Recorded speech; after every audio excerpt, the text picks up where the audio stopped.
Yo, today we got the one and only Spider-Loc, man. Welcome to Panda Chop News.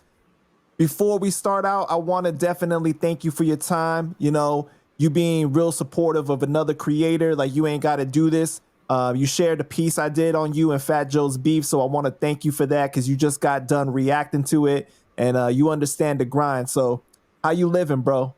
Man, you just said I ain't got to do it, right?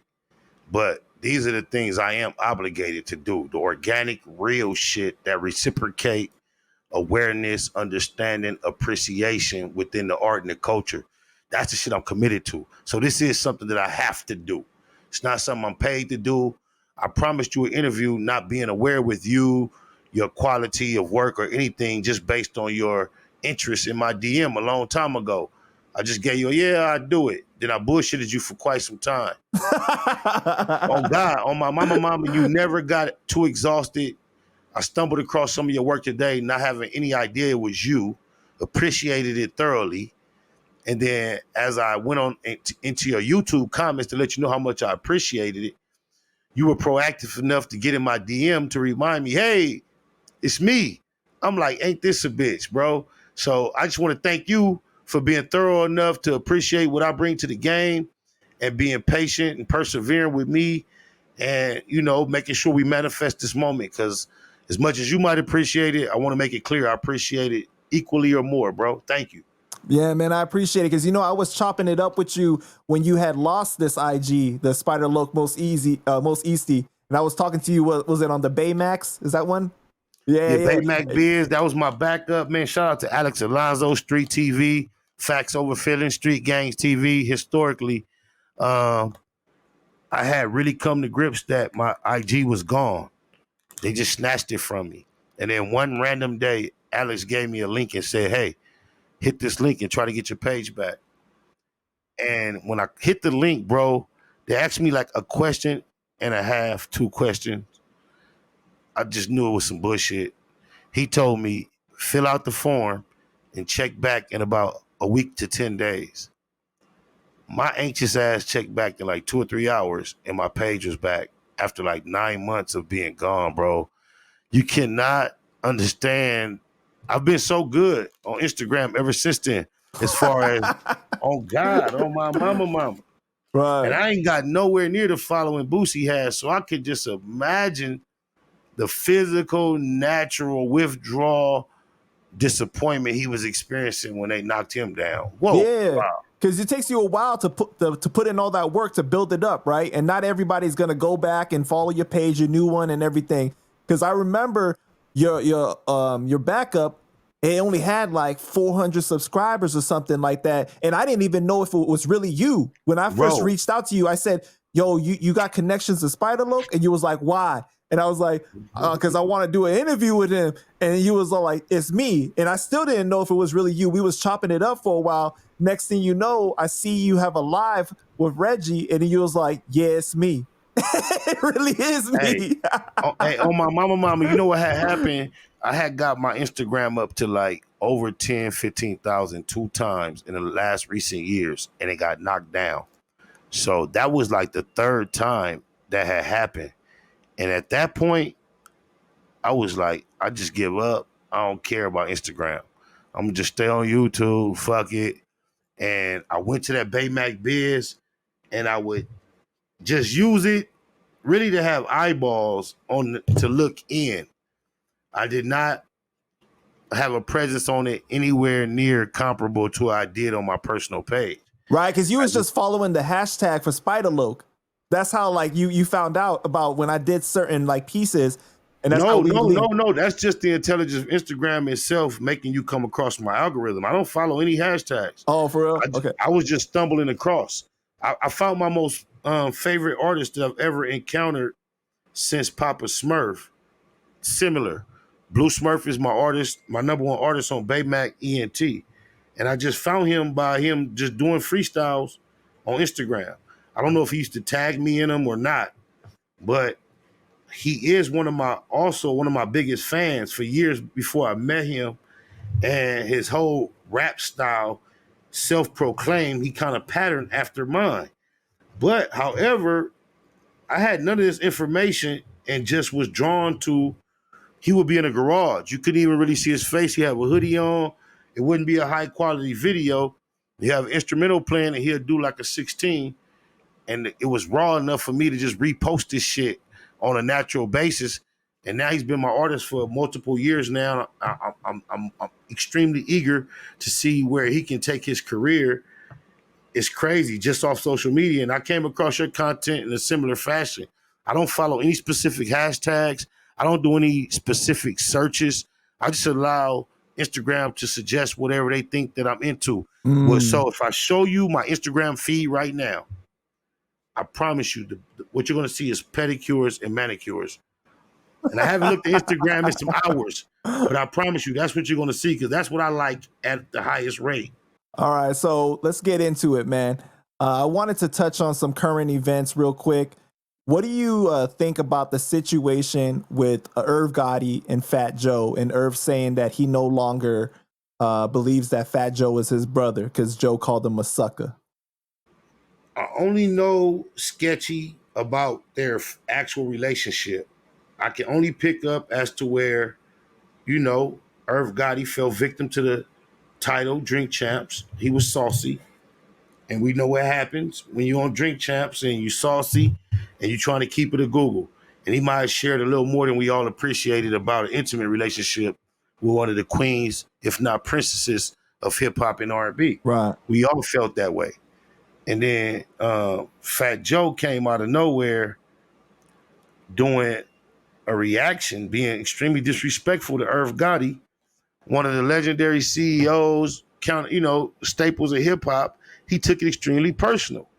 And from what I can take, from according to Fat Joe, he jumped out his body, called him a sucker, did all that weak shit over some dick and pussy that didn't involve him, threw on his cape.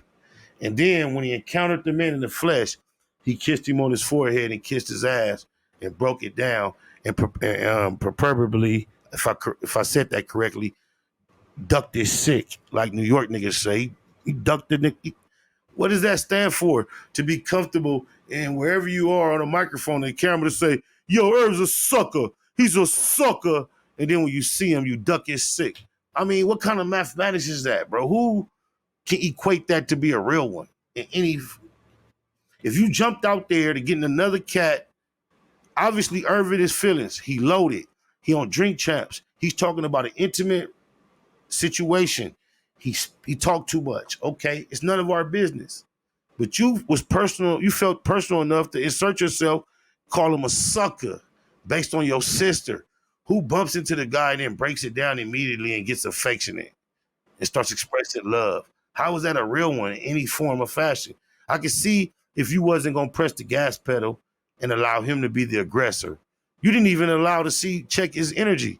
You immediately broke it down and, according to you, got on your knees and rendered energy of humility and sacrifice. And he was a sucker, man. Go ahead, my bad. You the sucker that you call Irv Gotti, my nigga. Yo, but you know the way that Irv responded to that, he said that they saw each other, but they didn't really have words or anything like that.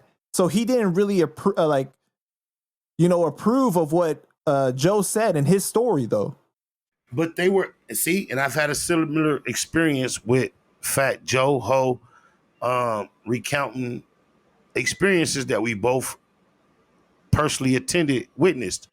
So I can relate to Irv Gotti in the sense that, as well, though, from what I can take, they were at a wedding or something similar, right? Yeah, I don't remember the exact details. But it was something elite in nature. Right. So you basically utilized that buffer to spark any level of communication with me that you knew I did not intend to tolerate, because you knew I have too much class to fuck off this event. And then you ran off and reported it like, oh, we cool because I kissed his ass in front of everybody when I knew he wasn't going to fuck off the event by speaking his mind. I bullied him into accepting my humble apology after I called him out his name on a platform and everybody saw it. That's sucker shit. Shout out to Inglewood Muggs. Man, my thing is, like, when your brother is wrong, you should tell your brother he's wrong, right? Because you care about him but to do it on a public platform when the whole world is already on his helmet, because after Drink Champs, everybody was already on Irv's helmet. Like they was getting at him saying like, how could you say this shit about Ashanti? I'm not even trying. You see, I never said anything to try to say that was cool. But at this point, even though we all may not appreciate what he did, that's between he and Ashanti and everyone who took the time to publicly speak on it. If you put yourself in it as a sister of her via the culture, experience, personal experience, relationships, whatever, if you chose to insert yourself in that scenario, that's between you, Ashanti, and Fat Ho. So Irv Gotti reacted and responded like you say, any real one would. If you really my bro to the point where you felt personally affected by that, you immediately supposed to hit the hotline. Right, exactly. What's happening, bro? I think you owe her a public apology. If you can't give her that, then I might have to say something. That's how you handle that. You don't go chase clout and say some old shit that don't even require you to face any consequence on a platform. Oh, you a sucker. And then when you see me at a very elite upper echelon event, you take away my natural inclination to react by approaching me so humble. I know you a buster. I know you a bitch. And then I probably would have kept that under my hat. But then you go report it to the internet as if it was an event that manifests honor and respect, when that was everything but that now. For when I see your content and you tell me how Irv Gotti actually feels about it, I see it wasn't even how he tried to like present it. Yeah, man. Like, I definitely think that like Irv deserved that call to tell him, like, yo, you wrong. You shouldn't have done that. And then even after that, if you want to go on live and you want to say something, then you can say, I spoke to Irv. I told him that I didn't agree with what he did. But to go immediately and say he's a sucker, especially when he's having a hard time already because everybody's on his helmet. Like, can you imagine if you really cool with somebody and you wake up one day and you see them blasting you on social media, you didn't even know there was an issue? But look what it's over. And we all know from the culture, you being your ethnic background, mine, him being his opposite. We're three opposites. As much as he want to be one of us, the three of us are opposites culturally. We all know what he did is sucker shit. That's a sucker. You don't have nothing to do with what they did in the bedroom. So if Irv overspoke, we in a time where information is disseminated at an extremely rapid rate from all type of personal experiences from all type of celebrities. If Irv wanted to tell on his bedroom, whether we agree with him or not, that's his private personal decision. For this dude to get so invested that he would disrespect another man and get involved, that's the sucker shit. Speaking with the issues with Joe, right? Did I get it correct that you was on G Unit, so you was just riding with 50 and Joe came out and he was on Smack and he said your name and then Sub-Zero and told you SMD? Is that like where the issue started? Okay. You put it together kind of chronologically with the events. I can't quite place each moment as far as what took place first at this point. It's a blur, it's a fog. It's been so long. Right. But I can vaguely remember, I can vividly remember all the interactions. Because to me, I'm a kid of hip hop. So Fat Joe, outside of my personal interaction to the game, I'm aware of him like everybody else. He's Fat Joe. So I can vividly recall my personal interactions with him. However, I can't quite recall how chronological they were in nature. But of course, my only beef with Fat Joe at that time was inherited based on my affiliation with G Unit. So I know that I didn't take it upon myself as a humble soldier at the time to speak on Fat Joe until he spoke on me. So I took it as a green light to speak on him and a badge of honor hip hop wise, when he was going on these anti-G Unit rants and he would just casually include me. Just think, I'm just a regular dude. This is my first rap deal. And here it is, Fat Joe is just include me in this conversation in a big hip hop situation, candidly. As much as I have to respond to defend my honor and all that, I also take it as a badge of honor. It's a fuck. Look, I'm in the middle of this shit. These are the magazines I've been reading. I'm in the middle of it. Nobody made Fat Joe include me in those rants. So whatever Fat Joe meant to hip hop as a icon, a figure, his image, I had now willed that into my life without going out saying, "Hey, Fat Joe, fuck you." He Right. spoke on me first, So based on my. There you go. so prior to G Unit, did you ever have any interactions with him, like by chance or anything? None whatsoever. I just had a general appreciation for him as being a part of hip hop, like I would have for anyone that did anything successful and never had anything negative to say toward anything that I loved or revered. He was just a part of the overall landscape of hip hop, and he was cool. So you was When a I got fan. You was a fan of Terror Squad and everything prior to him. not in particular, but I can assure you my awareness of Fat Joe included some appreciation for what he gave to the game. So it was respect. It was respect. Respect, indeed. There was nothing negative, but I'm a fan of very little. But so I would never say I was a fan, but I can't say I was a fan of moments of his because I am extremely aware of his presence and have no moments I can say I disliked. It wasn't like I was a Fat Joe Wack. It was never that. So I knew he used to pop up in elements of hip hop where I appreciated it, but I can't pinpoint him or anything. I was never a fan.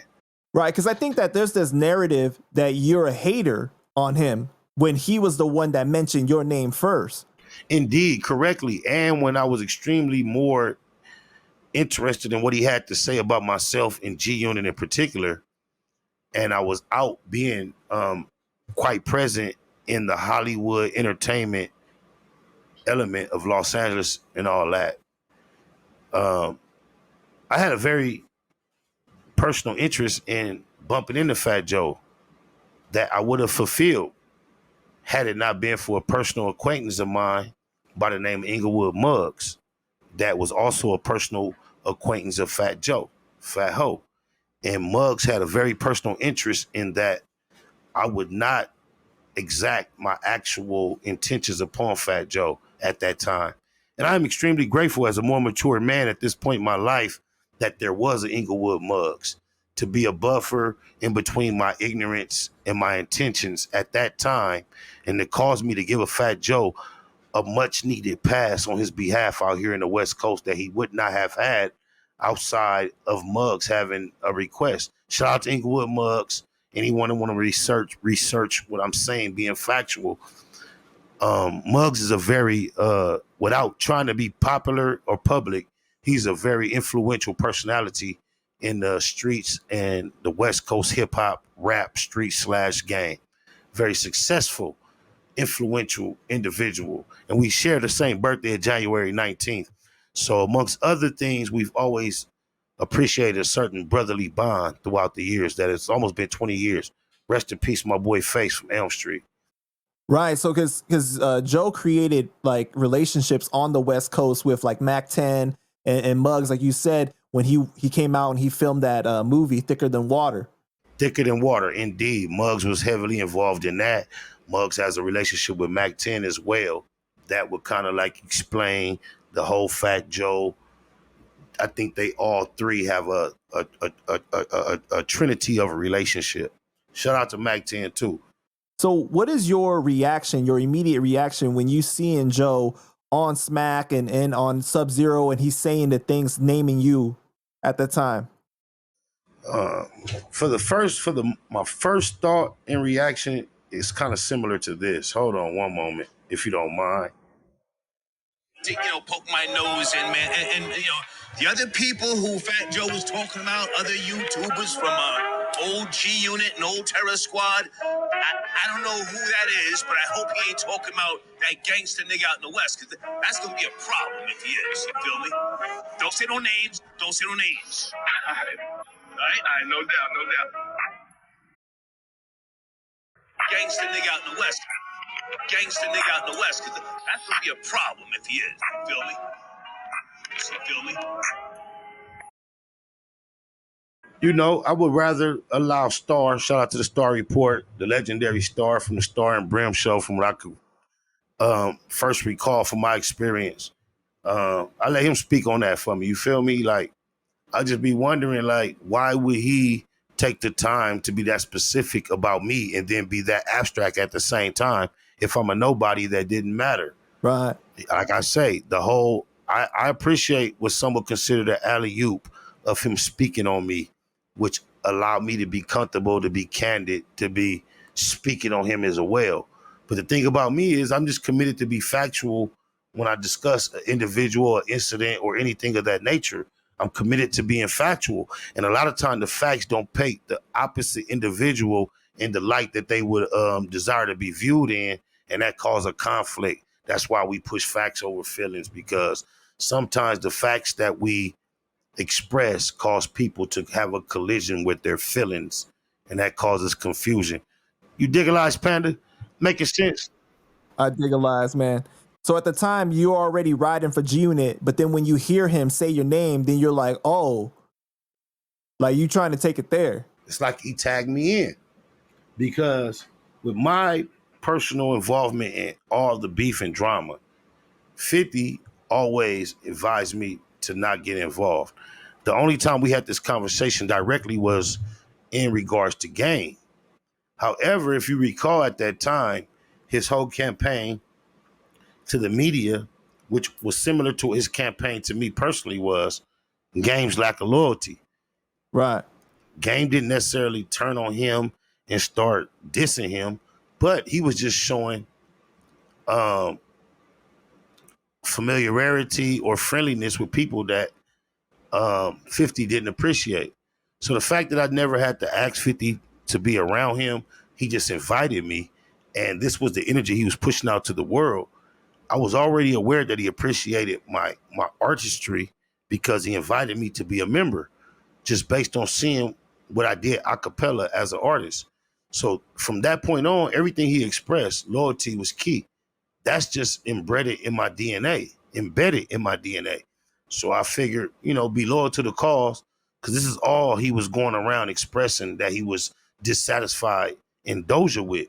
He already expressed an appreciation for what I brought to the table as an artist. I had that locked. The only thing I heard him articulate outside of that is a displeasure in loyalty. Right. That's something that just happened to be an expertise of mine as well. So I figured I had it all locked in. But, somewhere, somehow, even though I was an artist that caused him to react like no artist ever before or since, meaning offer and execute a deal with me based upon a cappella execution of my lyrics upon a happenstance meeting. That's the only time he's ever experienced that. You see, he never recalls that experience. He never talks about how we met, what caused him to be interested. He never goes into any of that, because then he would have to open the magic of the moment it was to meet me. However, after that, without me ever doing anything outside of meeting the requirements requested on behalf of him as a label, we ceased to do business together. There was never even a moment where he announced to me that we had ceased to doing business. It was extremely cowardly, even in the way he chose to go about ceasing doing business. It got to a point where, that's why I shout out Mac 10 so heavy. I had created such a buzz by being affiliated with him in general, and being a hustler with my career myself, by landing myself on Cold Case alongside Michael B. Jordan as a co-star on the biggest network on television, CBS, as well as starring in a film entitled Parole alongside Master P and Ernest Thomas, who is Raj on What's Happening. I also had starred alongside Wood Harris in an episode of Numbers on NBC. I had an episode where I starred with the lead character on Weeds on the Showtime hit show, all in this period of time where I'm supposed to be developing myself as an artist to be prioritized by a label. These are the things that I brought to the table. Alongside, out of nowhere, Mac 10 hit me up because we had the same lawyer, Robert Lieberman, is how he got my number. Bob Lieberman, shout out to Bob Lieberman. But he suggested to me, when 50 had me on the back burner, when it wasn't obvious to the whole world that he had no intentions on fulfilling his requirements to me, Mac 10 hit me up and said, hey, I love that record Beautiful, he said, what they doing with you over there? He said, won't you tell 50 to just leave the G Unit stamp on it and allow me and Brian Turner, my business partner, to put it out. So for those that need a translation of what happened, not only everything else that I brought to the table that I just discussed, I shot the Beautiful World video and recorded the record on my own. Didn't get the producer from G Unit, no help with 50 on the hook. And one day 50 called me and said, hey, yo, B, you know you got a joint, B. You know it looked like you spent $250,000 on that video, talking about the Beautiful World video. That's something also I delivered to the label. He had a whole promotional program idea that he had to verbalize to me that he intended to move forward with that he never followed up on. But outside of that, he never pushed a button on anything that would be considered as promoting or pushing me as an artist. I was only benefiting from being affiliated with him as an overall artist. So for the situation that a lot of people like to describe as me fumbling, I like to describe as me being fumbled. If you look at my moment affiliated with his label, and then you look at artists after me or in times that were parallel to mine, and you look at what he was capable of doing for or with them, the responsibility of the lack of success is kind of obviously not mine versus his. Even when he speaks toward the subject, he likes to mention OT Genesis. And he says, you know, I had a deal with OT Genesis. It didn't work out.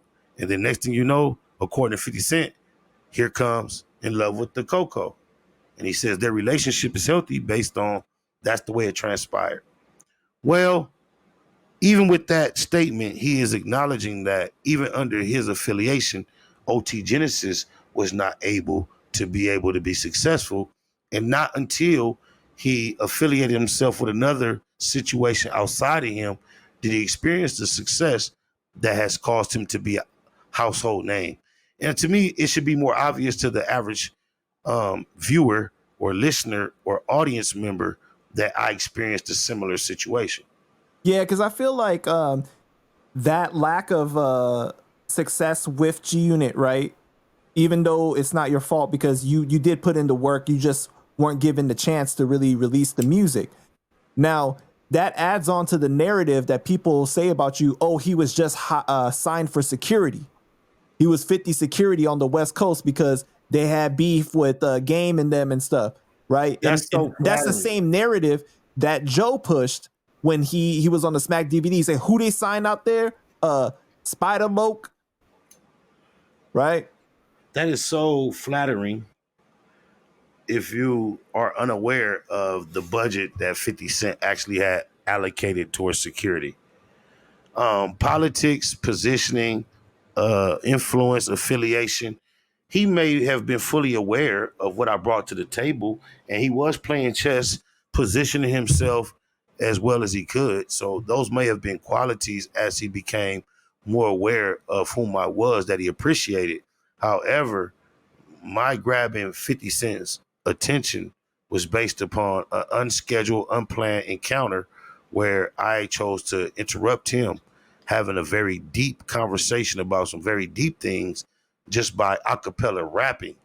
And he's at the conclusion of me doing so, he offered me a deal. That's just the raw basic. That's what happened. I don't know if you know or if you saw it, but the interview I did with TA, right? Which we know is a Fat Joe's former ghostwriter and hype man. I didn't know that was your voice because it's only him. Right. Well, he described an incident where you had a face-off with Joe and his people, and you pulled out the hammer, and Joe was rushing to get in the car and take off, like he was telling TA, get in the car, get in the car. Can you confirm that actually happened? Man, roll the clip. I was at one incident in LA though, when Spider Loc was there with like I think 3 or 4 dudes, and it was me, Joe, Macho, and Raul. And Spider Loc and them niggas started clutching for their guns, and Raul and Mach pulled their hammers out, and Spider Loc and them pulled their hammers out, and Joe was like, "TA, get in the car! TA, get in the car!"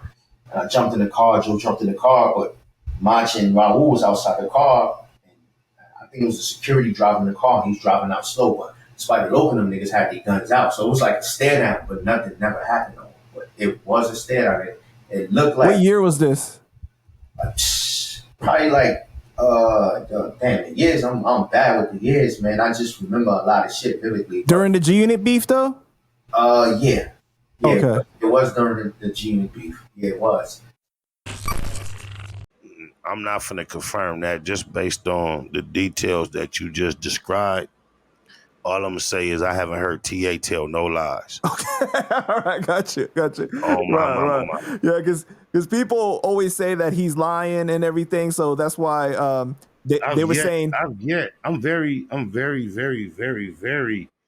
like adamant about being very careful as to what I co-sign. Right. And I've seen quite a bit of content, and I can't attest to everything he says because he's sharing a lot of experiences I have no idea about.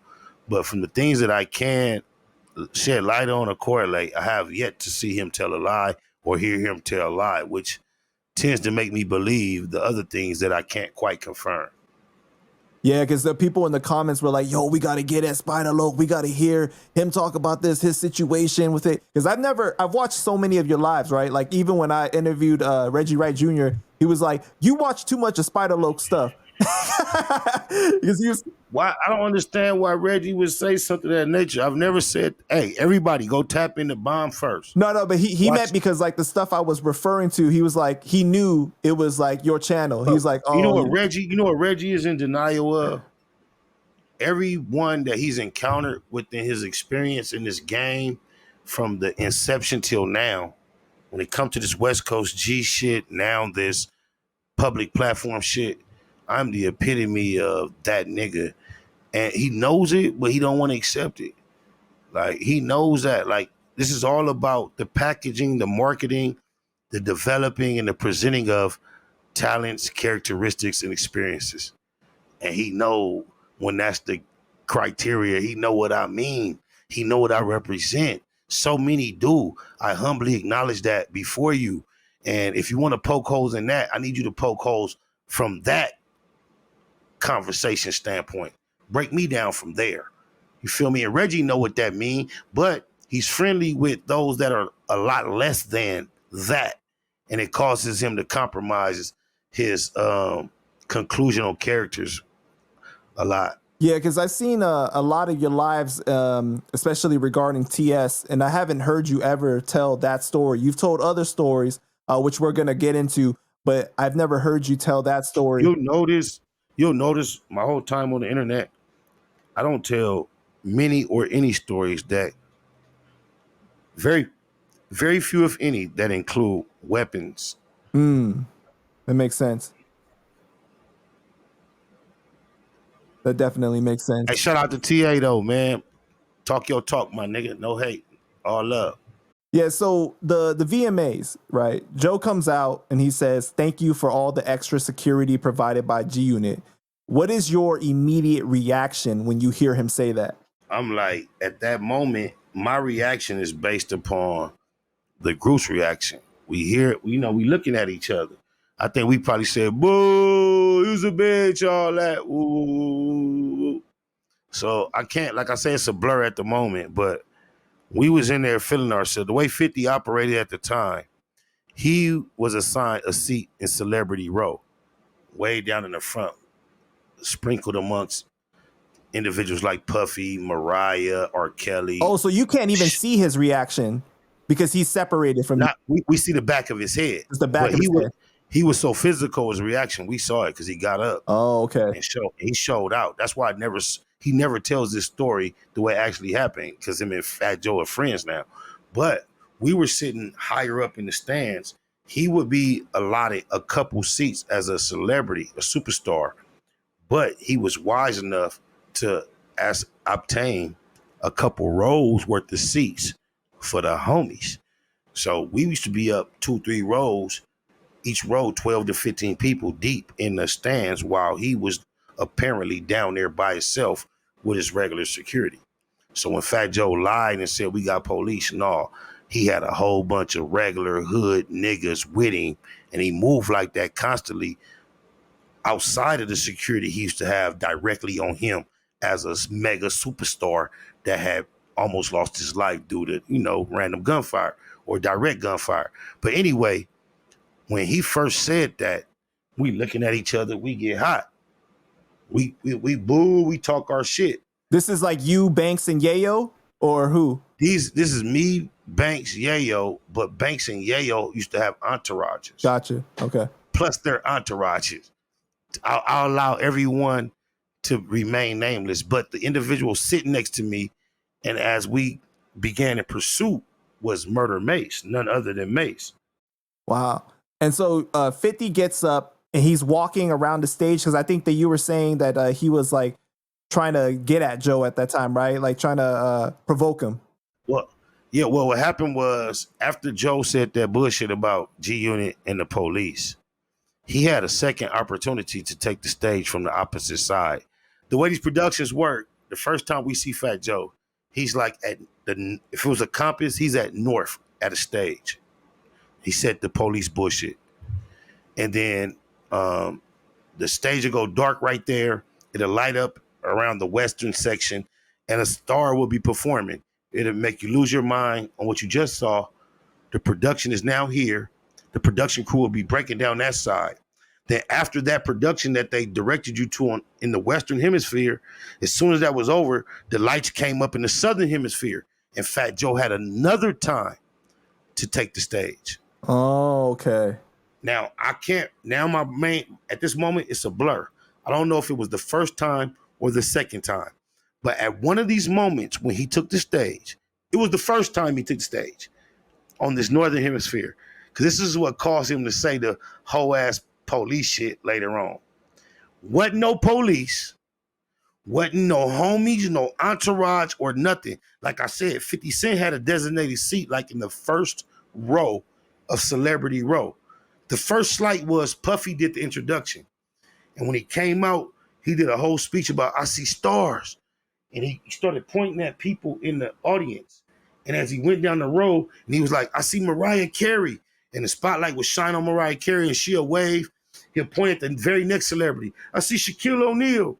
And he went down the line, and right when he got to 50, he skipped 50, went to the very next celebrity. That's what really got 50 on his tip off top. Gotcha. This was the first introduction of the motherfucking awards.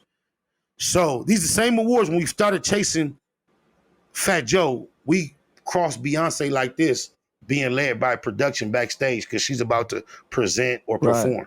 This is the high level of the awards it was.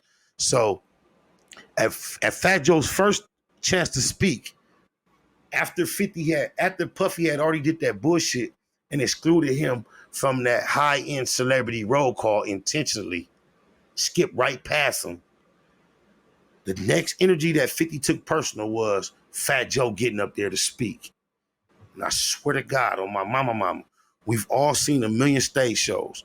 Until we saw Will Smith do what award shows. Until we saw the Will Smith shit, 50 did what Will Smith did. But instead of getting right up to Chris Rock and slapping him, about 2 or 3 steps from the podium, he just walked across that motherfucker and mean mug Fat Joe. To the point where Fat Joe was like head down reading the teleprompter. For tonight's da-da-da-da-da-da-da-da. And before he realized it in his peripheral, 50 was right here mobbing across him. He didn't just gorilla him and rush him, but at that point, Fat Joe, it was on you to be offensive. And Fat Joe looked up, saw what was going on. He swallowed an elephant-sized lump in his throat. Didn't say nothing disrespectful. 50 mobbed across the stage. This is when I became a real 50 Cent fan. Fuck his motherfucking material, anything the world appreciate him for. This one I became a real fan. He mobbed across the stage at almost arm's reach. You saw that he was a real motherfucker at this point. What? Everybody saw it.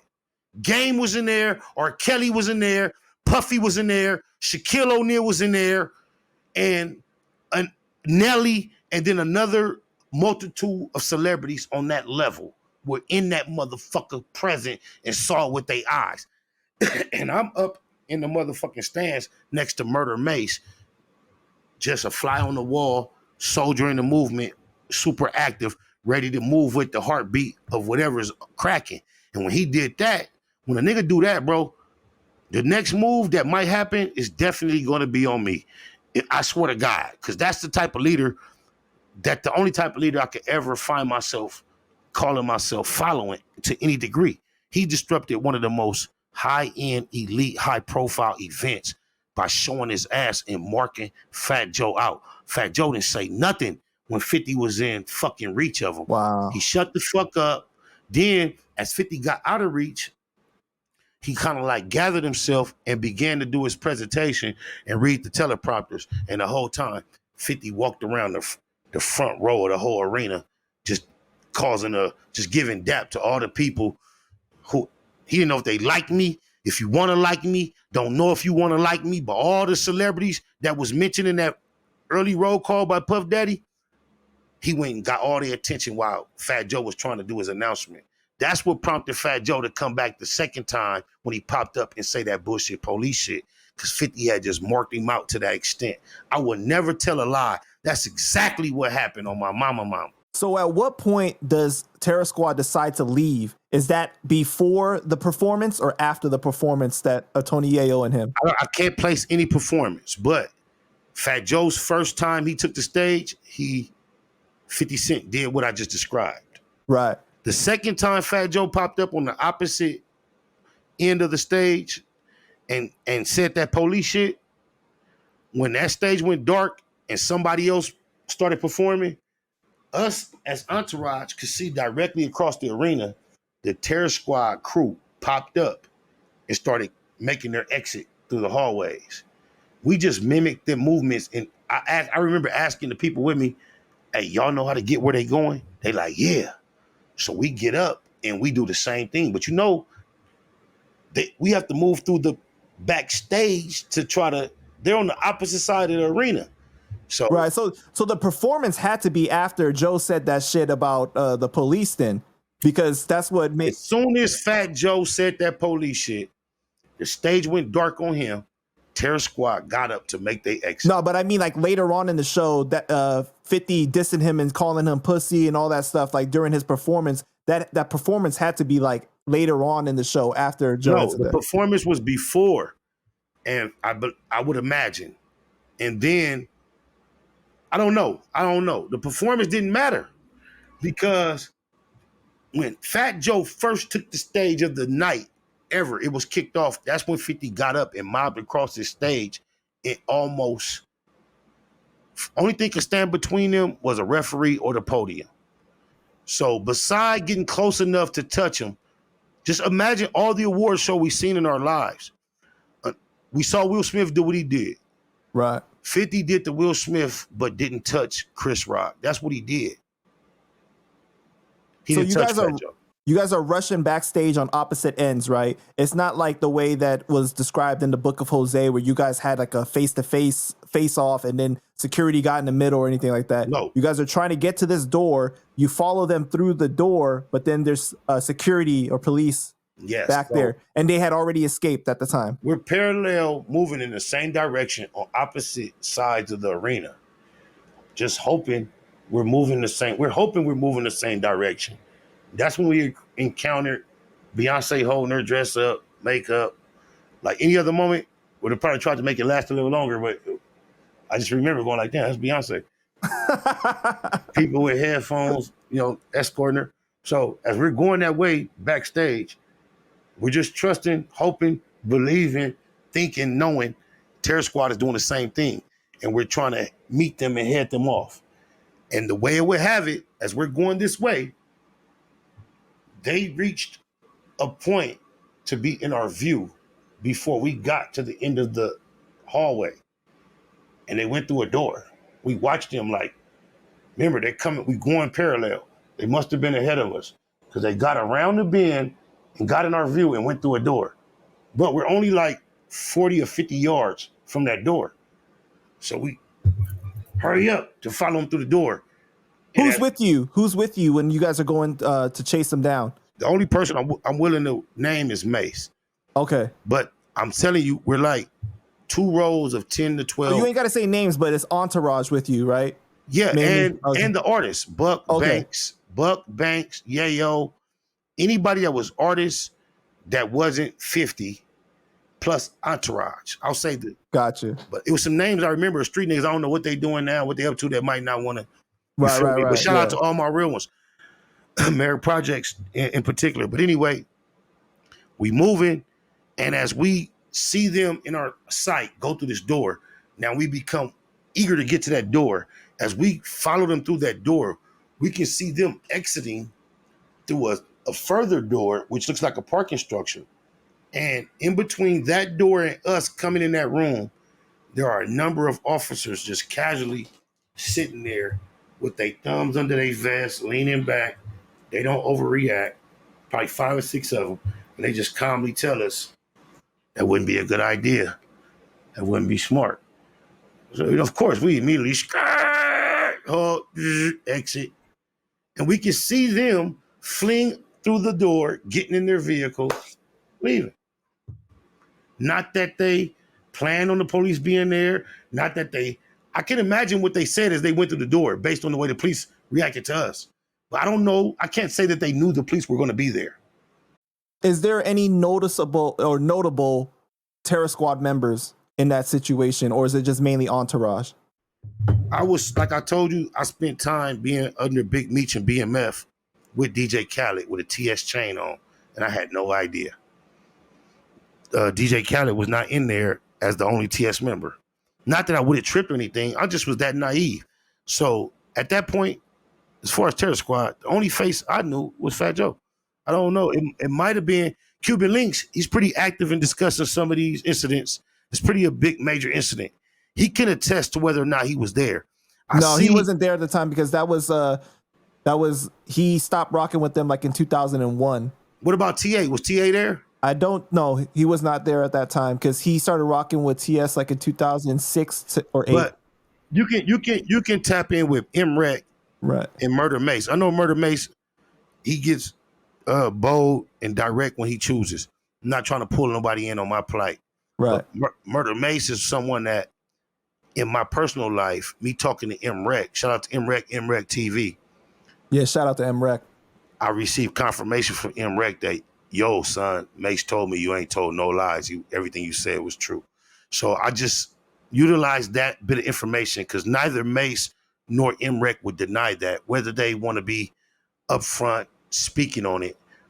Even today in my live, I mentioned that, and MREC was in the chat confirming it. Mm-hmm. So, Mace is an individual that was there, but there were so many individuals there, like I said, at a high profile level that witnessed on the majority of what I discussed. It's like so hard for anyone to deny it. So you also described the incident that you and Mace was running down on Joe in Miami, right? And he ran to the police. Can you describe that situation, like from the beginning? Like, where did you see him and you guys just casually bumped into him? Like, how did that situation happen? No, Mace and myself were sitting next to each other throughout the whole award show. And when our entourages raised up to go pursue the opposite entourage, myself and Mace, from my recollection, just happened to be shoulder and shoulder throughout the whole pursuit. Oh, so this is the same situation. This is not a different situation. Oh, okay, I got you. Exactly. I thought that this was like a different situation that happened that you ran into him. And Mace was dressed to the nines like you would assume Mace would be. He had on a blazer that was yellow, quite opposite of what you would think an individual that would be the most active in a pack of wolves trying to get to a situation. But his actual activity defied his costume, all the shiny shit we ever seen him in. The Mace I happened to get acquainted with that day was different than how he presents himself so eloquently as a media personality. Right. He a regular, real one up under all that. Yeah, on my mama. So what is 50 telling you throughout the Fat Joe beef? is he like really Nothing direct. nothing? The only thing he ever told me personally about a beef was just out of the game shit. And then when Snoop Dogg flipped on me, he told me, "You ain't ready for that." It was kind of ironic that it was a you and not we.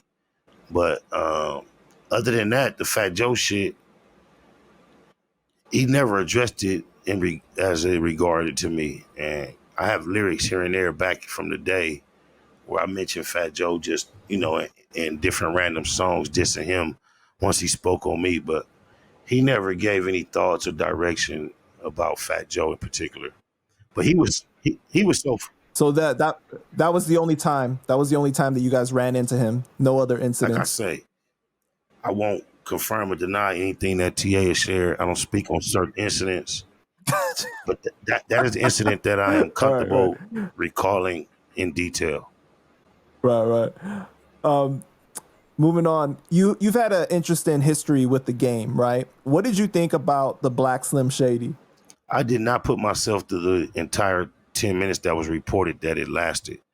I may have heard in snippets a minute and a half of it. It just is indicative is the desperation he has displayed for attention his whole career. He's premier name dropper, stunt master, diss somebody to hope they diss me back for the attention. That is just the makeup of himself and his manager. I'm not surprised at all. That's who he is. He's a gimmick. He said he got his name by studying all the relevant rappers and then mixing them up. And so he's all about drawing the attention that everyone else can accumulate and somehow trying to direct it toward himself. So how did you feel about Eminem's response? Did you hear that? I am extremely uninterested in the both of them as artists. Gotcha. Okay. Not that I'm the heartbeat of what's relevant by any means, but those two names just do not spark me as interesting whatsoever. One seems to be extremely depressed for no reason, and the other one seems to be extremely happy and excited about his success for no reason. How did you feel about the press run that Game went on last year, talking about Dr. Dre, saying Kanye's done more for him than Dre his entire career? I'm glad I just said what I said, because same answer, name dropping, relying on the star power of others to draw some attention toward his situation, whether that situation was valid or not. We know for the whole entirety of his career, he jumped on Dre's, he's sucking Dre's, and now all of a sudden he gets a moment with Kanye, another female that blew a bubble in his booty, and now he done switched his whole allegiance to Kanye, the billionaire. I mean, come on, man. We see that coming. You see what that is. Well, you know that it had a lot to do with the Super Bowl, because he wasn't on the Super Bowl. According to whom? But who? When we say Super Bowl, who had to say so over that? Dre, Jay-Z. Okay, so what does that do with Eminem? He didn't want to diss Dre, so he admitted this too in an interview. He said that, so I took my anger out on Eminem because 50 doesn't battle rap or he does movies feminine. now. So that's a feminine trait. You didn't attack the person that caused you the conflict or the confusion. You picked the weaker link, or you picked the link that you thought would be more viable to you as an artist. Whatever it is, you just stick to principle and go at who wronged you. So we can't validate your response, your reactions. You didn't do it according to honor. You did some goofy shit. You just said he's not the one that did it. He's not the one that's responsible. Why not express your displeasure in those that are responsible? Instead of doing a 10-minute movie that nobody really gives a fuck about, really you on his dick doing the whole Stan Stitch, recreating his whole legendary shit. You just really on his dick, to be honest, in the long run. And I think he hoped it turned out to be a hip hop situation where the two involved accepted the clash and then hugged at the end, and Eminem gave him his props for such a masterful production, but it didn't work out that way. Yeah, that the diss was interesting because he was saying that he wasn't really an Eminem fan, and he was dissing all this stuff, but the details, you can't know those details unless you're an Eminem fan, like to the level that he knew. You know what I mean? Regardless if you are an Eminem fan or not, the way production, programming,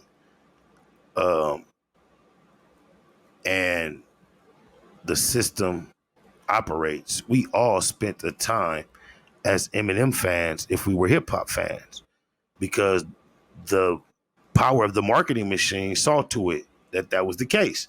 Right. There was a massive amount of money behind the campaign that was Eminem in association with the personality and image of a Dr. Dre that had the whole urban side of hip hop in a headlock. What happened was then they were able to marriage that with a whole audience that wouldn't give a fuck about hip hop if the biggest artists were not white. And that's the phenomenon of what Eminem is. That's exactly what it is. It didn't take Eminem's skill level for Eminem to be created. We have a Vanilla Ice. So anybody that was half-assed dope as a white boy in Dr. Dre's hands at that time, I believe could experience similar success. But I don't think that he could have reached the same amount of success as M, because I do agree with you that those things contributed to it and helped him definitely, right? But the fact that he was dope actually helped him even more, though.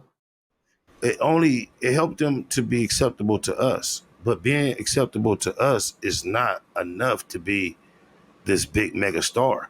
The only thing Eminem had on the rest of the superstars in hip hop, he was palatable to non-hip hop fans, a white audience. He expanded the audience. That's why he's the greatest, the GOAT, because he drew interest of those that would otherwise not be interested. White people, a massive amount of them.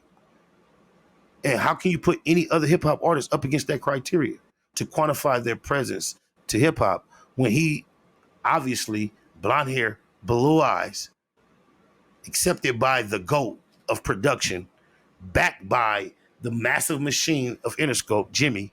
Come on, bro. Come on, help me out. Help me out.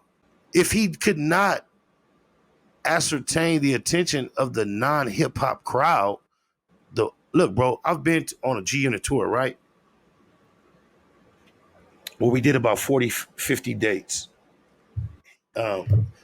We did them alongside like Ludacris, Sierra, Lil Jon, and Scrappy, acts like that.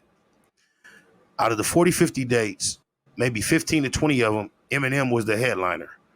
The dates that Eminem wasn't the headliner, G Unit was. I can remember the first time, I did it multiple times. I can remember the very first time I treated myself as a member of the cast and the situation. I always experienced the shows from backstage. I see Scrappy, Sierra, everybody from backstage. But the first time that Eminem, like I told you, he only did a percentage of the dates. The first date that we did that Eminem was going to be the headliner, I treated myself to come from backstage and watch the show with the audience. Just give you a little idea of the difference between an Eminem show and a 50 Cent show. Now, mind you, when it comes to 50 Cent in comparison to Ludacris, Sierra, Lil Jon, there's no comparison to crowd reaction. 50 Cent trumps them all. It's like, no way. G Unit, you can tell they're used to highlighting this tour. But on the motherfucking nights that Eminem is there, bro, this is what I noticed. Let me just give you a little bit. This is a G Unit routine on stage. This is what you're coached backstage. This is what's programmed. If you're hyping or you on stage and it's not your time to rap, whatever, you should always have your hands up. And regardless of what you're saying to the crowd, you should be repeating, put your hands up, put your hands up, put your hands up. That's part of the routine. If it's one nigga rapping, 5 people hyping, they all know. Put your hands up, keep your hands up. That's how you keep crowd engagement. Swear to God, my nigga. Eminem, when he come out on stage, he never says put your hands up one time. And look, when G Unit does that throughout the whole entirety of the show, at max, they get like 70, 75% crowd participation. Fluctuates between 50 75%. As soon as Eminem come out on the stage, nobody behind him with proof. He don't say put your hands up one time. He come out. You could already, the fucking drum roll music they play to shake the arena, it's already on another level like you never imagined. And when all he do, he get out there, he do like this. Every motherfucker in the motherfucking arena do the same exact thing. For the entirety of his show, he never repeats, put your hands up. Guess what? They keep their hands up. 50 to 75% of the people never put their hand up. When G-Unit get on stage, they say, I want to see everybody in the crowd. Light your lighters or light up your cell phones. Once again, you get maximum 35 to 60% of the stadium lighting they shit up. When Eminem say, light this motherfucker up, cuz you could turn all the other lights out in the stadium and the cell phones and lighters will light the motherfucking city up. He has a cult following that is hard to explain. His hit records are about tying his baby mama in the trunks. They're slow. There's nothing to him that we appreciate as hip-hop fans. He's a different breed, and it doesn't make him the greatest artist. It makes him the biggest thing we've seen marketing-wise and experience-wise, even though he is a fucking dope MC. But he's totally unrelatable in regards to the masses of the other bodies of work that we call ourselves relating to as hip-hop heads. Okay, so yeah, let's go into that. A lot of people I've seen in the comments say that Eminem's music is not relatable to black people. How do you feel about that? I tend to keep my feelings out of the way in public platforms and deal with the facts. And that is a factoid. That is a factual matter. Because I would challenge you to give me the bar, the line, the hook. And I can give you one as a devil's advocate, lose yourself in the moment. Outside of that, I can't find anything that he talks about that's relatable to me and my people. I can name one song, Rock Bottom, on his first album, talking about being poor and feeling like desperate and everything, which is... Well, that can relate to a certain group of my people. I haven't heard that record, but while I was playing devil advocate, I also can remember this record I relate to. When he said, back then for the party start, we used to kick in like listen to Marky, and then kick in when it hardly started, and then sip in a Bacardi dark, and that shit I could relate to. Right. And I could relate to his debut record as me not knowing he was white. And just the fact it was a Dr. Dre production, the flow, the wittiness, the quirkiness. You're talking about My Name Is? My Name Is, yes. Right. I remember loving that record, not knowing he was white. So those fucking things that he placed into the culture, I definitely appreciate thoroughly. However, to give him this overall GOAT crown as if he accomplished anything within the game of hip hop without the benefit of being the great white hope attached to the biggest producer at his exact prime, backed by the biggest machine known in hip hop ever. I mean, it's like you can't eliminate one element in the whole story. Okay, so how about this? Because I just saw Benzino on the Math Hoffa podcast, right? And he's saying that these are fans that come into hip hop that weren't hip hop fans before, but they're declaring Eminem as the best because he looks like them, right? And that's my point. And he says they only accept the black rappers that Eminem says are okay. So if M is rocking with 50, yeah, we love 50. Or M likes Royce the 5'9", we rocking with Royce the 5'9". If you just think of Eminem's flow capability, the vastness of his styles, his patterns. And I've even heard him say this at an airport on a live. I like your research. You'll find this. He's in an airport on a live, and Eminem declared that if you're rhyming Fofo with Lolo, we're not accepting that. I don't know if it was in 2019 or 2018. He was like it was like close to New Year's. It was like December. He was in the airport. He's like, you can't rhyme Fofo with Lolo no more. You can't rhyme Get High with Bitch Die no more. And if you hear what he was articulating, he was describing his main guy's flow. So if you just compare their flows, you know that what the game says they appreciate Eminem for is not necessary for him to crown the next guy best. Because there's no comparison in what Eminem does as far as complexity and skill to his number one guy. They're on the opposite ends of the spectrum. And you're talking about 50. Gotcha. Okay. I feel like with 50 though, like he can be complex and lyrical when he really wants to be, when he tries. But it's about song structure for him. It became more about having a song structure and a catchy hook for him. And a lot of times I feel like he's kind of lazy with the verses. I mean, he's either lazy or he's complete with his competence. He does show moments of having like brilliance, of like slickness, like when he dissed Game on that that little song where he's talking about life is a movie. I remember I asked him where he got it from. He said he actually saw a movie, but Not Rich, Still Lying. Yeah, exactly. That was extremely clever.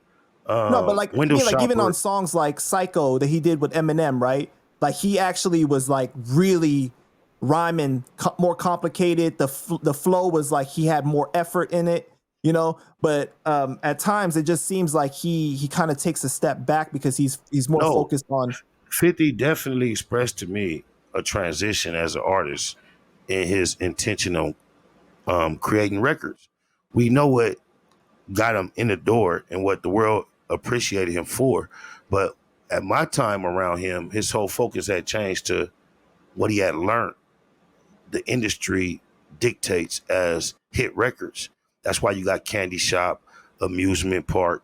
He told me that hit records were dictated by white females between the ages of 14 and 35. And he began to create music instead of trying to make music that was true to our culture and allowing the marketing and the rawness to cross over. He started trying to cater records to that crowd. And that's why I find it ironic that the only reason you ever heard me speak negative against him is because he said my music was uninteresting. At the same time, I was on stage hyping him on records like All I Want Is a Little Bit, Amusement Park, Candy Shop. I was supportive of those records while he tried to call my music uninteresting. What's happening? I'm in the middle of an interview. I'll tell you later. All right. She just asked me, what happened to you and Fat Joe? That's my homegirl from my hood. So to bring it back to M though, is it frustrating for you as a real hip hop fan to see these fans that come in that aren't real hip hop fans, that don't have the history, you know, they haven't studied the history to make a claim like Eminem is the best? Because no, those fans don't frustrate me. The ones that frustrate me are those that I appreciate in hip hop as staples that lean to that sentiment. Those that ignore the fact that he had a record just disrespecting and expressing his disdain for black women in general when nobody asked him his opinion. He was open and comfortable just being very derogatory toward the mother of all civilization. I don't understand how you forget or forgive for that. All my appreciation for Eminem came prior to me knowing that. But even though he did that when he was younger, and I guess you can say made a mistake in doing that, because we all make mistakes in life, right? Did he? I mean, okay. How do you compare that to Donald Sterling? And was it a mistake that he said it, or was it a mistake that it was exposed? Or why do we assume that now that it's been exposed, it was not his actual true intention? He hasn't married a black woman and had a bunch of black kids. He hasn't adopted a bunch of black kids. He stayed pretty true to what he expressed as far as in how he lives. I don't see any effort on his behalf to do anything that upholds or supports or shows any type of admiration toward black women since he's been exposed as saying that. He may have made a statement like a PR team would suggest to attempt to clear his image. But outside of that, the minutes that I saw that he invested into that song, they kind of indicate true underlying sentiments and feelings. So as far as the Donald Sterling thing, Donald Sterling was much older at the time that he made those comments, right? I think Eminem was, I don't know, a teenager, maybe early 20s at most. I don't know, but like I think it's like he was a teenager when he did those. Old enough, early 20s is old enough to be in the army, use a weapon, Right. and to No, I kill. totally understand where you're coming from with that. Go ahead. Now, Kyle Rittenhouse was younger than that, but go ahead. Now, as far as So was Trayvon Martin. Rest in peace. Go ahead. as far as the black women thing, I know D12 has said that he's had relationships with black women, but that doesn't clear the racist factor because we do have people that get into relationships. Yeah, right. Yeah, slave owners. Ice Cube say that's why I'm lighter than the average brother, because the devil is a savage motherfucker. We kind of like attribute a lot of our lighter skin tones to the fact that our oppressor had time to dip in the chocolate. Just because he would stick his dick in it, don't mean he appreciates it, respects it, or reveres it. Right. Nobody asked him to make that record, bro. You know how many racists make records their whole life and never make a record saying that? And these are people who are racist in so many obvious ways outside of music creation. So you think he is racist? There's no thought, or doubt about it. Anyone that goes out their way to express those sentiments about a group of people, that's how they think, feel toward that group of people. I'm gonna believe that. We all believe in this phrase. We see the meme. Once somebody shows you their true colors, don't try to repaint them. And what we would love to do is repaint him for the sake of black hip hop. I'm not gonna do it. I don't care how many knees he takes at the Super Bowl. All my appreciation for hip hop, for Eminem as an individual, was prior to me being aware that he said these things. I think I kind of like heard of it as a myth, but I recently, in the last 4 or 5 years, actually saw the 3-minute video, or heard it. Like, he wasn't even flowing like Eminem. He was just speaking from his heart. There was no skill, no style. All he wanted to do was talk bad about the women I love, my mama, my auntie, my daughters, my sister. Fuck us. And anybody that feels like I owe him some type of path to redemption, that's too much. He didn't make a oops. He didn't say something real quick and catch himself and bite his tongue. He recorded himself speaking from the abundance of his heart. That's where the mouth speaketh, according to the Bible, from the abundance of the heart. So as far as him putting on for black artists, you don't think that comes from a genuine place? I think if I had to quantify his influence in the game and compare it to how well he's put on for black artists, no. I think if he utilized his influence to put on for black artists and match the magnitude, he would disappear within the shadows of the talent that he could actually decipher through and exploit and expose. If he was being equally as exploitive of talent amongst the black community in regards to hip hop, and we could compare it to his access, he would be far, far, far more involved in developing other stars. Yeah, I don't think that he's racist, but I think that he made a mistake. But I understand where you're coming from at the same time and how you feel about that situation. I haven't seen enough energy exerted to oppose the energy expressed in being racist. But I feel like he does a good job of putting on for black artists. He always tries to pay homage to the artist. I think he's done a good job. I think he's done a good job in putting a particular black artist in position to have that token gesture, and in the meantime benefit, because what we know about the rap game, we know he's made more off of 50 Cent's music situation than 50 Cent has. That's just the way the totem pole goes. There's the question about Eminem being an outsider or insider.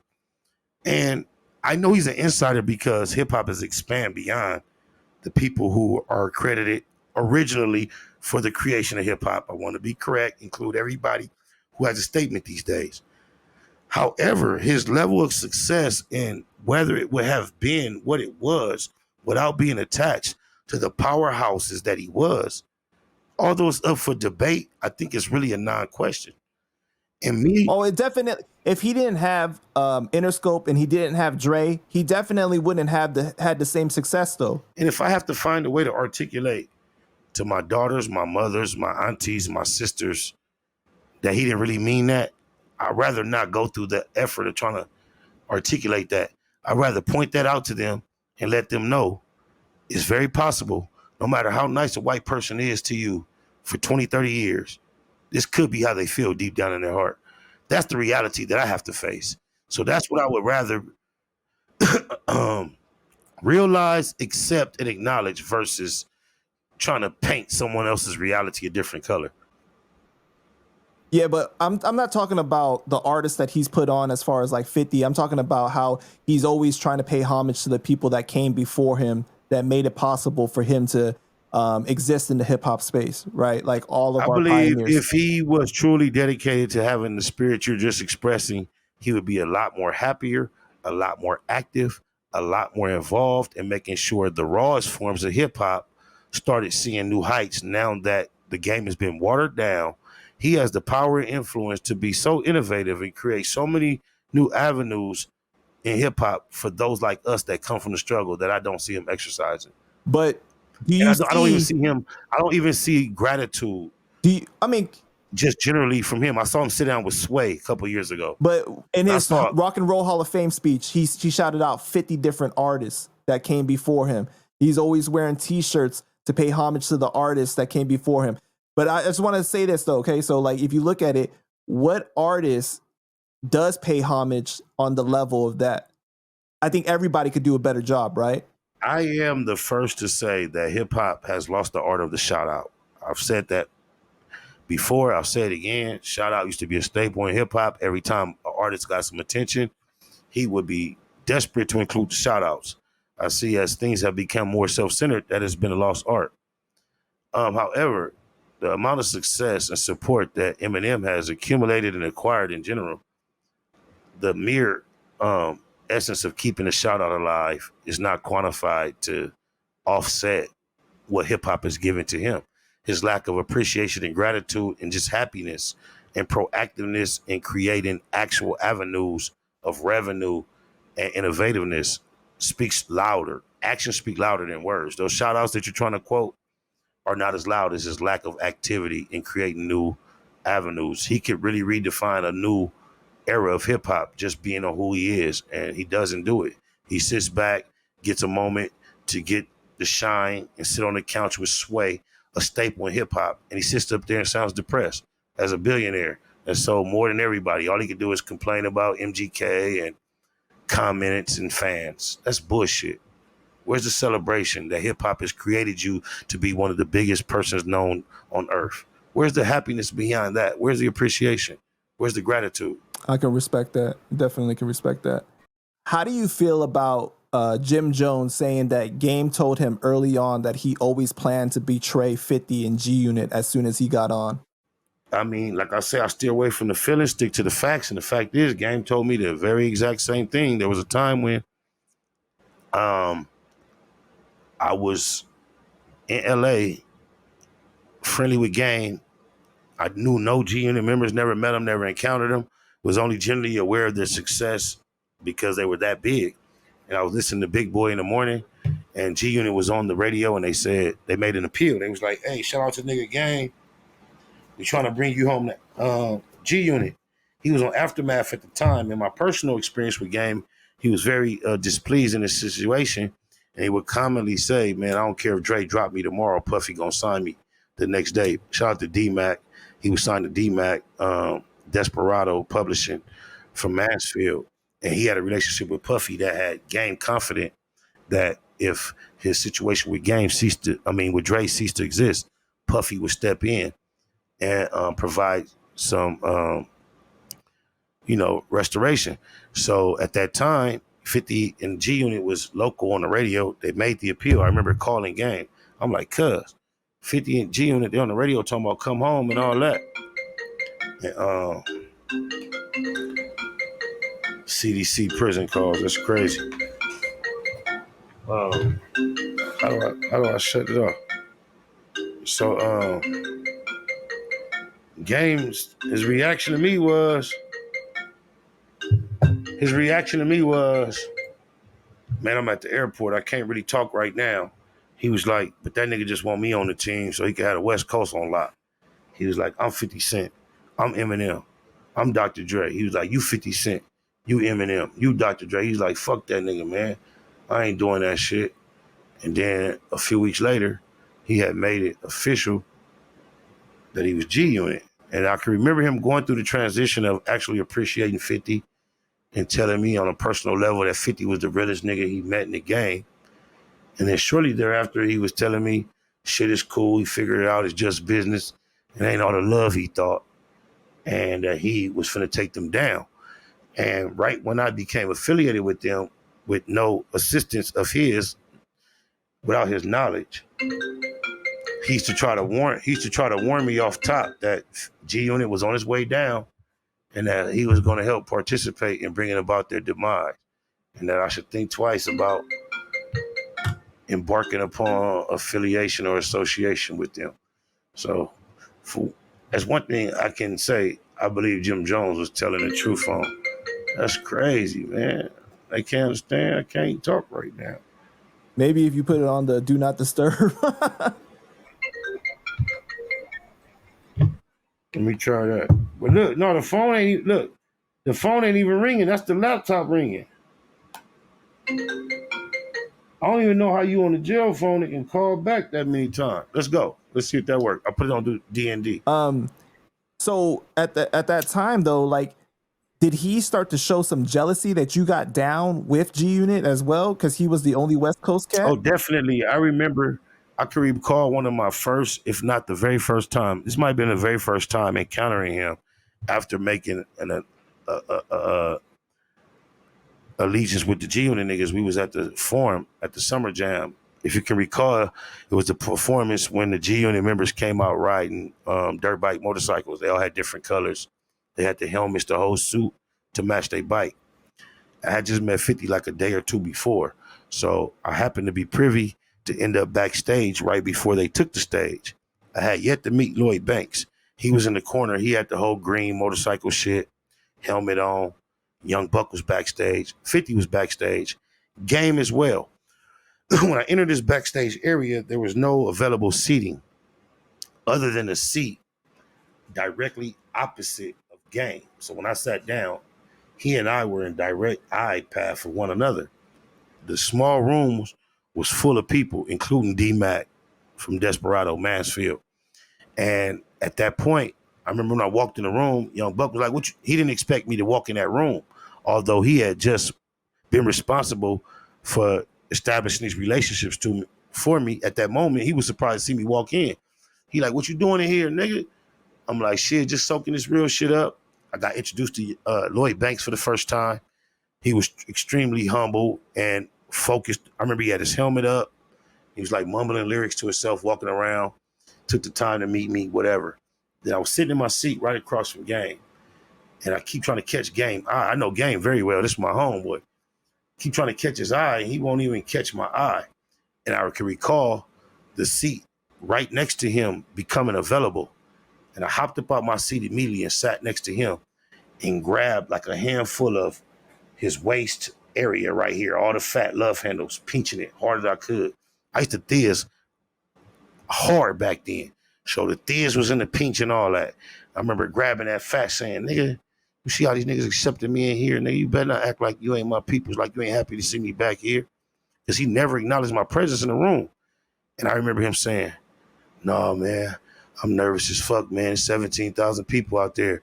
I ain't never been in front of a crowd this large, man. It ain't like that. But I can truly attest to the fact I believe he was jealous. I think his real feelings was like, what the fuck is you doing back here? All the effort I went through to keep you out of this, and you still found yourself in the middle of this shit. How the fuck did you do that? Because he was feeling special that he was the West Coast cat that was going to bring everything back, and now he done got on with the hottest motherfuckers in the game. I'm the only goofy motherfucker that didn't realize that's the way you're supposed to feel and that's the way you're supposed to operate. As soon as I got my look, you see my first G Unit mixtape, I had about 8, 9 niggas on the cover with me. I think that's how you supposed to do the spotlight. You supposed to hog it up. Oh, my mama. I ain't gonna even knock him for that. Nipsey told it to me perfectly. He was like, man, Sparta, just think about you got a product for sale. What in the fuck in your mind would make you bring a equally quality product or a better product to the marketplace with you, a competitor? He said it just don't make no sense. Right. Yeah. So what was your reaction when he told you he was going to betray G-Unit? Because that had to sound wild to you, right? Like you was like, damn, these motherfuckers is putting you on. They seem like solid. He told me that fuck them before he joined G-Unit when 50 and them was first on the radio saying, come on home. And then, like I told you, he went through a phase to where he was saying 50 was the realest nigga in the game. He was actually happy. Right. 50 had stepped in, saved the situation, it had new life. And then once I became affiliated, I can remember pulling up on him on Brazil, and I don't know if I had just told him or he was already aware. I just remember him trying to shit on the whole situation and predict the downfall and trying to advise me to steer clear. That's about as much as I can actually place factually. Okay, so, and this was like after some time that he had already been down with G-Unit. So he felt I guess some energy from 50 and the other guys already. Yes, there was something that took place in their interactions where he started saying, oh, I'm cool now. I know what it is. It ain't no love. It's just business. Okay. And then so it wasn't like he just joined. His plan had already been all along that I'm gonna take G-Unit down. Before he joined, and there was an invitation to join, it was fuck that. G-Unit is not big enough for me. Then there was a period of time after he joined where he humbled himself and was appreciative of being affiliated and humble and praising 50 to me. Then somewhere down the line, he developed a lack of appreciation. And when I became affiliated, he was trying to deter me and predicting the fall of G-Unit and telling me it was a bad idea and kind of hinting to what his intentions and his plans were. Then he went on the campaign, and initially he used to try to diss them and in the same song give me props. Right. I tried to accept that. But as we in my group growingly was pushing G-Unit, G-Unit Crip, G-Unit West, it became a personal irritant for him to be G-Unit. And he never made the consideration of just calling people out by name and not dissing G-Unit, to where I inserted myself in the back and forth because he dissing G-Unit and I'm pushing it. Right. It's just the nature of being down. So that's how I began to take it personal, because he was doing songs like dissing them and then saying, but I roll out the blue carpet for Sparta Low because at least I know he gonna shoot back, shit like that. And then he got to a point where I started dissing and all that. And I remember being overseas at one time, and I was in a 16-passenger van with Buck and an entourage, and Game called me. And I answered on speakerphone, and he was just asking me to like talk to 50 to try to squash it on his behalf, because he said at that time he realized nobody white in the game wanted to work with him because he wasn't getting along with 50. And I remember calling 50, letting him know what Game said, and he was like, bro, I'm not gonna respond. I don't take him serious, because watch, tomorrow he'll be back dissing. And lo and behold, the very next day, Game was back dissing. Wow. So what is your thoughts when he's trying to deter you away from G-Unit though? Like, are you looking at him like he's crazy, or are you just like, you actually considering it? You're like, oh, maybe he is telling the truth. I mean, as truthful as some of his expressions were, now in the long run, I see, I was never going to allow that to deter me from what I had on the table. Right. So of course it came across as hate. But in my gut, I could kind of like sense that was a possibility, but I also predicted and figured that somehow 50 was going to curve what potentially seemed to be inevitable. I thought there was going to be enough action to sustain a career enough to where it didn't matter that what he was saying was sure to happen, could possibly happen. I didn't think it was going to be that bad. even if it did take place. At the time, though, do you think that 50 was real genuine in wanting to help Game in a way, and that Game was I just definitely believe. I definitely believe after 50's initial success with Get Rich or Die Trying, him grabbing Game and a lot of gestures he was making was out of the genuineness of his heart. I think he let bad experiences with certain individuals cause him to stop relying on that genuineness and rely on other, tactics to start executing and maneuvering. I think he's been, pretty vocal in saying such. Even in my personal situation, he describes the situation with Game as influencing how he eventually chose to move forward with me, although he assured me upon introduction that that wasn't going to be the case. Um, but yeah, I think experiences have affected him and his um, vulnerability that he allows himself to utilize when he approaches prospective artists and counterparts in the industry. But I've also seen him do the opposite and bridge gaps, like with Fat Joe, that I thought were equally as, relevant to him. So I see an energy that he possesses that I don't see him exercising across the board because I've never done anything negative toward him in comparison to what Fat Joe has had. So I don't understand why the reconciliation seems so impossible on our behalf, but so readily available on that behalf. It's just weird to me. right. And what is the reaction from the camp at the time when Game says he ain't got no problems with Joe and Jadakiss, and he's calling them like basically his brothers on the radio? See, that was a time when I came around when that was a popular subject and nobody appreciated it to the extent that I remember my first encounter with Tony Yayo was over the telephone the day after I met Buck and the chain had been taken. And I met Tony Yayo over the phone right after the price had got hiked once Game got inserted to the scenario.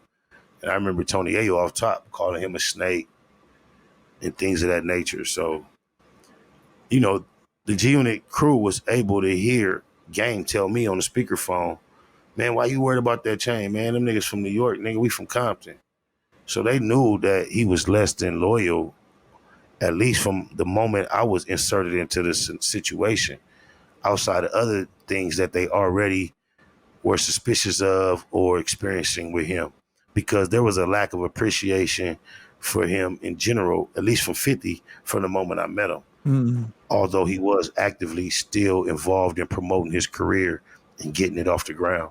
Do you understand where 50 was coming from, or why he got upset that Game wasn't trying to side with him against Jadakiss and Fat Joe?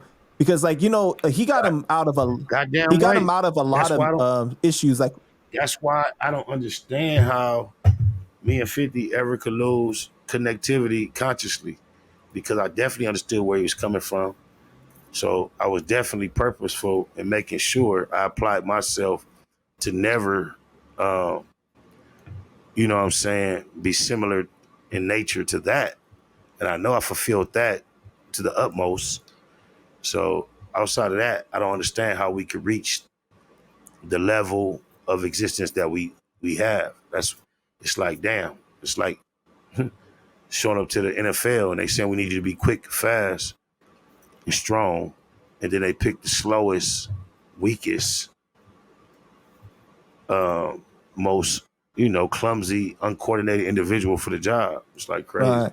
because you saw like 50 was like getting him out of like beefs with Jay-Z. He would say things overseas, and then 50 would be like, let me handle it. Let me call Jay. And then he would do that, and then Game would be back on his fuck Jay-Z shit. Correct. I mean, there's no need. I don't even want to. I hate to even spend this much time talking about Doja, but he's obviously was, unpredictable. He never stood on his word. Flim flam. Like I said earlier, he was always chasing attention at any cost, regardless of whom he had to include or disrespect. Like, he's a gimmick. His testimony is, in order to come up with the name, The Game, which everybody know games are to be played. He studied all the relevant rappers, soaked up all their identities, and then combined them to create himself, similar to a WWE character that was named the Game. That's where he got it from. This is not me making this up. Right, and at one point, Triple H was trying to sue him for using the name. So I mean that all that there speaks for itself. I mean, how much more do we need to dissect it to go through that?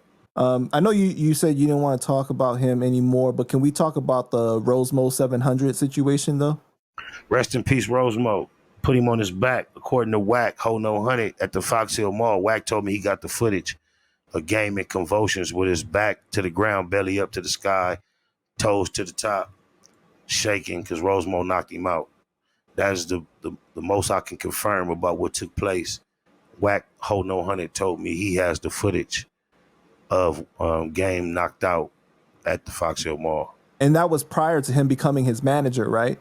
Yeah, he expressed upon my suggestion that has helped him secure a spot that has been unable to be removed as his manager. That's what he, that's the way I brought the conversation up, and he confirmed that's why he's able to stay in Game business, regardless of how he treats him, is because he's in possession of that tape. Wow. Yeah, because people said that it hit the internet, the footage, for maybe 10 minutes, and then it was taken down and never to be seen again. It's ironic you said that because I just traveled to Huntsville, Alabama to bury a pastor friend of mine on the 27th of last month. And I can recall him telling me that he remembers seeing it on YouTube for a day or two, and then it just disappeared. Rest in peace, Pastor Lewis. That's crazy. Rest in peace, stranger, to his son, Altadena Block. Yeah, that's crazy. And I remember on World Star Hip Hop when Rosemo was speaking on the situation, and he was saying they was trying to give him a pass. Exactly. But he didn't want to take it, even though he had his son with him, which was, I get it, being tough and everything, but in front of your son, that's a tough one, bro. You know what I mean? To imagine. You usually only can get out of a situation what you actually bring to it. And when I say that, I mean in regards to being about that business. And he brought this to the situation, and he got physicality out of it. So he thought he was going to be able to fly talk his way out of this scenario based on, it started online, and he was slick talking. And I guess he was going to be able to fly talk his way out of it. And because they expressed a lack of desire to doing bad in front of his child, he thought he could slick talk on his way out. But he didn't realize that would trigger someone disregarding that lack of desire that they had and saying, fuck it. And he got well acquainted with Rosemo Knuckles, at least for a matter of milliseconds before he was unconscious. Right, and then the ambulance had to be called, right? See, that's a detail that I can't confirm or deny, but I wouldn't be surprised. Yeah. If that happens in a mall, you're unconscious, yeah, just based on people that hold insurance policies that are civilians that may have witnessed it, I can imagine that the ambulance was called. So moving on, one thing I wanted to commend you on in particular was the stance you took on 50 and Marquise. I felt like that was some of the realest shit that I've heard you say, because a regular person is going to write you off as Spider Loc, just, hating or something like that. But you were really trying to speak to 50 and be like, that's your son. Love your son. You know what I mean? And I don't think enough people gave you credit for that, because you put aside your feelings about 50, what you guys had going on, whatever, and you said, just hear me out on this situation, bro. You're supposed to love on your son. But you doing this to him, he really needs a father. What made you want to come out and say that? Well, multiple reasons in general, based on the fact that I am a content creator and I react to viral situations. That was one, inclination to react to it. But then I happen to know Marquise. I happened to be involved in his life at a certain time when he was very young and tender age as an uncle, big homie, cousin, mentor, friend under the, guise of 50 Cent. And those type of relationships typically indicate 20, 30 years from now, when Marquise bumps into a Spider or anyone that he became familiar with through his father, he has a friend or ally. So when you look at 50 Cent's movie To Get Rich or Die Trying, or his story in general, and you hear his expression of a lack of actual family support, love, you would think that someone with so much access, regardless of those scenarios, would try to, break the cycle and be tapped into how powerful it is for a father to love his son.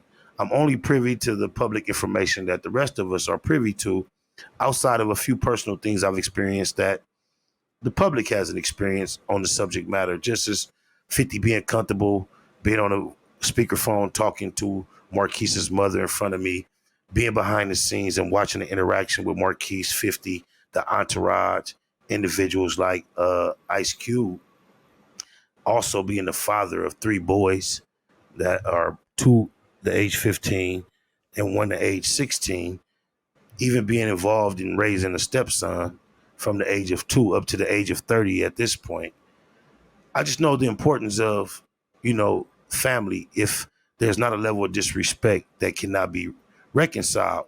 And I've watched on a public platform 50 Cent reconcile relationships that have seemed so damaged that I just could not see any justification based on what he expressed for treating your son any different than the father of the prodigal son, no matter what the problem was. And then to go a step further is to not only not accept his embrace, but to troll him the way you've trolled so many other. It hurt my feelings on behalf of the young man, the young boy that I grew acquainted with and have love for, Marquise Jackson. And I just felt like, Marquise ended up being a victim to the intimidating energy that his father has been able to inflict on so many strong personalities. It just seemed unfair. So you did experience positive interactions between the two, though, right? What? Yes, it was a dream. What you would consider the dream scenario. An over busy father who cared enough to have a backdrop of company, extended family, real family, friends, to create a reality for a young boy as he moved in and out of that environment to where it didn't seem like he was lacking. There was so much, super normal or supernatural, extravagant things going on that it was a dream for Marquise, but his father was still right there. Even though can't be sitting on his lap all day, he was right there, and it was obvious he was facilitating this dream existence. Right. And my personal analysis, it seems to me as if 50 got to a point, and this is based on things he told me personally, where he wanted not Marquise to stay neutral and allow parents to duke it out. But it doesn't seem like he's mad at Marquise for taking his mother's side. He's more upset with him for not taking his side and trying to remain neutral and staying in a child's place and not choosing sides. I think 50 wanted more out of Marquise, similar to what he was wanting out of Game, which I provided and he discarded. But I think he wanted Marquise to choose between mother and father, which I think that is an ultimatum that's unfair for a child who loves both his parents. Even if, as a baby daddy, you don't think the mother is politicking with you fairly or correctly, I don't think you should shift that responsibility over to your son. I've taught my sons the exact opposite.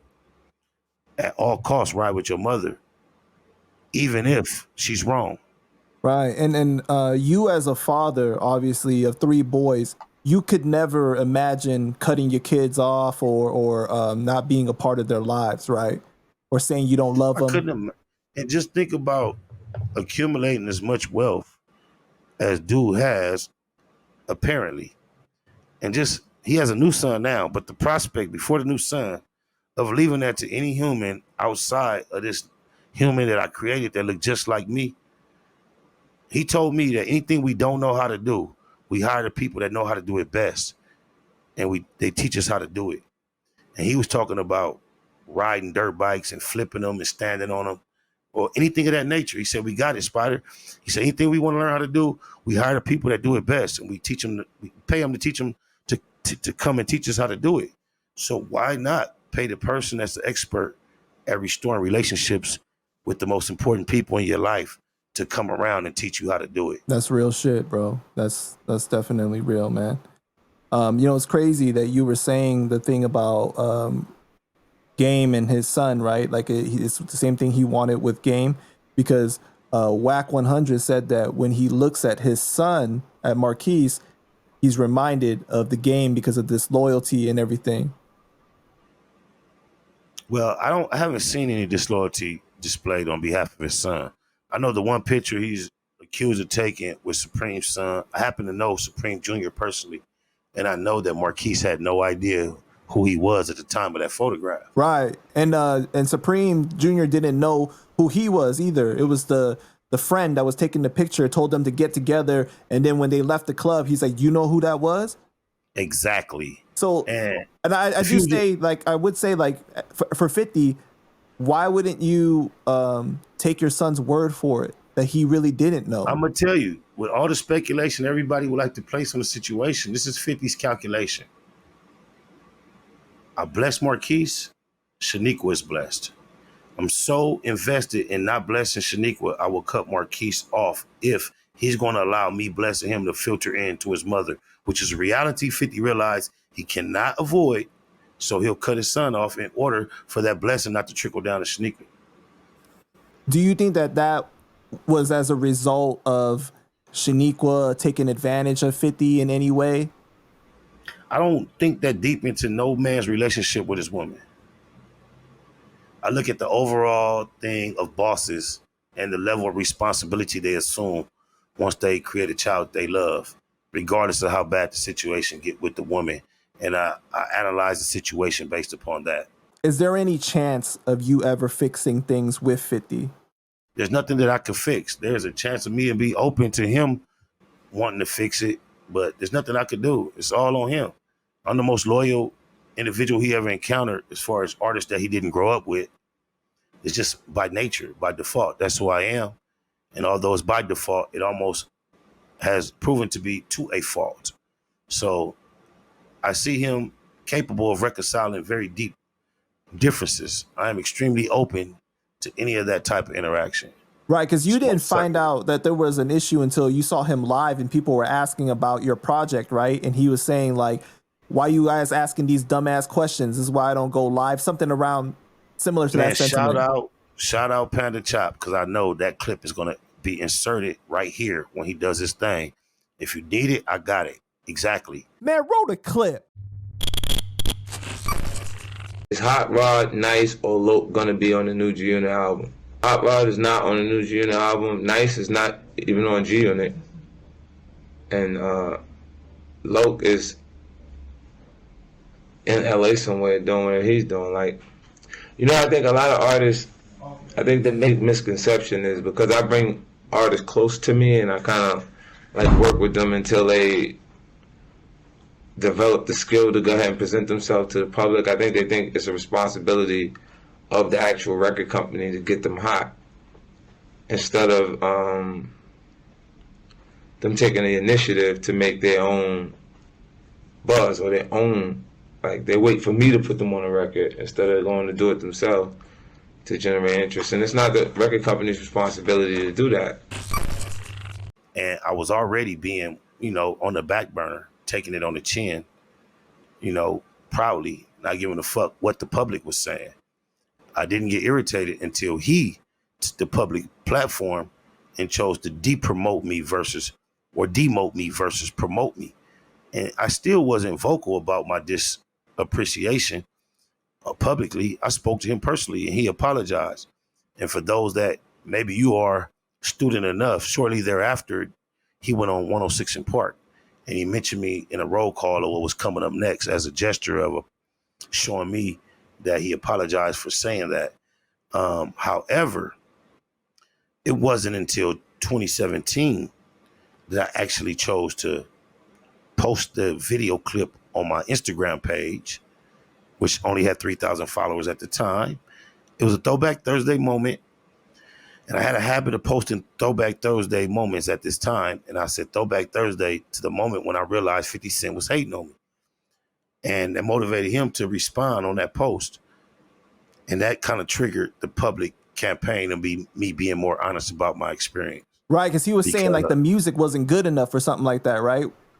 Which is totally untrue. According to him, my album was ready for the shelf as far as $16.99 price tag in 06. Rest in peace, Turtle was there when he announced it. Kai Miller, his engineer, was there. And also the Puto was there. We were in Connecticut. It's just crazy that he chose those talking points to describe our experience when they were totally unfactual. And his platform and his voice is so big, it's so hard to carve in to the reality, because perception is reality, and people perceive him as being bigger and beyond lying on such a small situation. But I can only, express the facts as they actually took place. He never had a complaint about music production, quality of music, quantity of music. The only thing he ever suggested that I did better at was be more athletic and did better with rhythm and getting a dance step. Those are the two things. As a matter of fact, I'm finna bless you with a jewel that I've been saying in my soul I'm gonna save for the book. There was one point when I saw 50 Cent and I hadn't seen him in a long time in the studio session. I went and gave him Dap a hug. He grabbed my stomach, pinched my belly fat and said, "This why you can't get no more money." And I can give him credit that to the day I met him, when I interrupted him with my acapella rap, and he told me he gonna sign me and all that, I had on a wife beater. And that day, immediately, he grabbed my stomach and said, "We got to get rid of this." It's the only thing he consistently reminded me of throughout the course of our relationship, that I wasn't attending to his likeness. Everything else, I was above and beyond A pluses. So he wanted you to be more athletic, to be more attractive to the women. He used to say this about Game in his perspective. Say what we want to say about him. At least he could take his shirt off. Wow. And if you look how shirtless 50 Cent went through the bulk of his career, you can see that how that became his focus as an artist versus the actual craft. But how many times have we seen Tony Ayo or Lloyd Banks with their shirt off? And then those we have seen with their shirt off, like Rick Ross and Mo3 and others now. I mean, it's just ironic that he made that a very point of focus. So how hard was it to get out of the contract? I still have, when it was obvious for me individually that things weren't going the way that he professed that they would go. And like I said, I think I lost my train of thought when I was speaking on Mac 10 and Brian Turner. He said, keep the sticker on. I couldn't even get that conversation between Mac 10 and 50 Cent going. I told 50 Cent what Mac 10 proposed. He said it was a good idea, but what's the plan? I told 50 Cent, I don't know the plan, but Mac 10 does. And I could never connect the two for the conversation. Then when I started reaching out to Angel Martinez and Nicky Martin, who are the two people responsible for doing the majority of the paperwork, communicating, and corporate shit on a daily basis, as far as the G-Unit office, outside of Thea Stoudemire, his lawyer, when I used to ask all three of them for a statement of release, when he was obviously uninterested in moving forward with me in my career, I could never get an official statement of release on G-Unit letterhead that would appease other interested parties. I had a number of interested parties, including Alan Grumblatt of E1/Koch, who has given life to Wack No 100 and the whole Blueface scenario. He personally was offering me an artist deal at the time 50 Cent had me on the back burner. And I was humbly requesting a statement of release from 50 that I could never acquire, bro. And he waited till that immediate fire was off of my situation. And I still to this day never got a statement or any type of confirmation of release. I learned about it via him speaking on it on a podcast a few months ago, saying why he let me go. It's the first time I heard him communicate why. What did he say? He said something to the effect of, I didn't have a record. If I had a record, it would have worked. Then he brought up OT Genesis again. Oh, okay. Yeah, and he said something about their situation didn't work out. They have such a good relationship because after they parted ways, OT Genesis came out with a hit. That's his logic. So you are officially a free agent then, in that case, finally.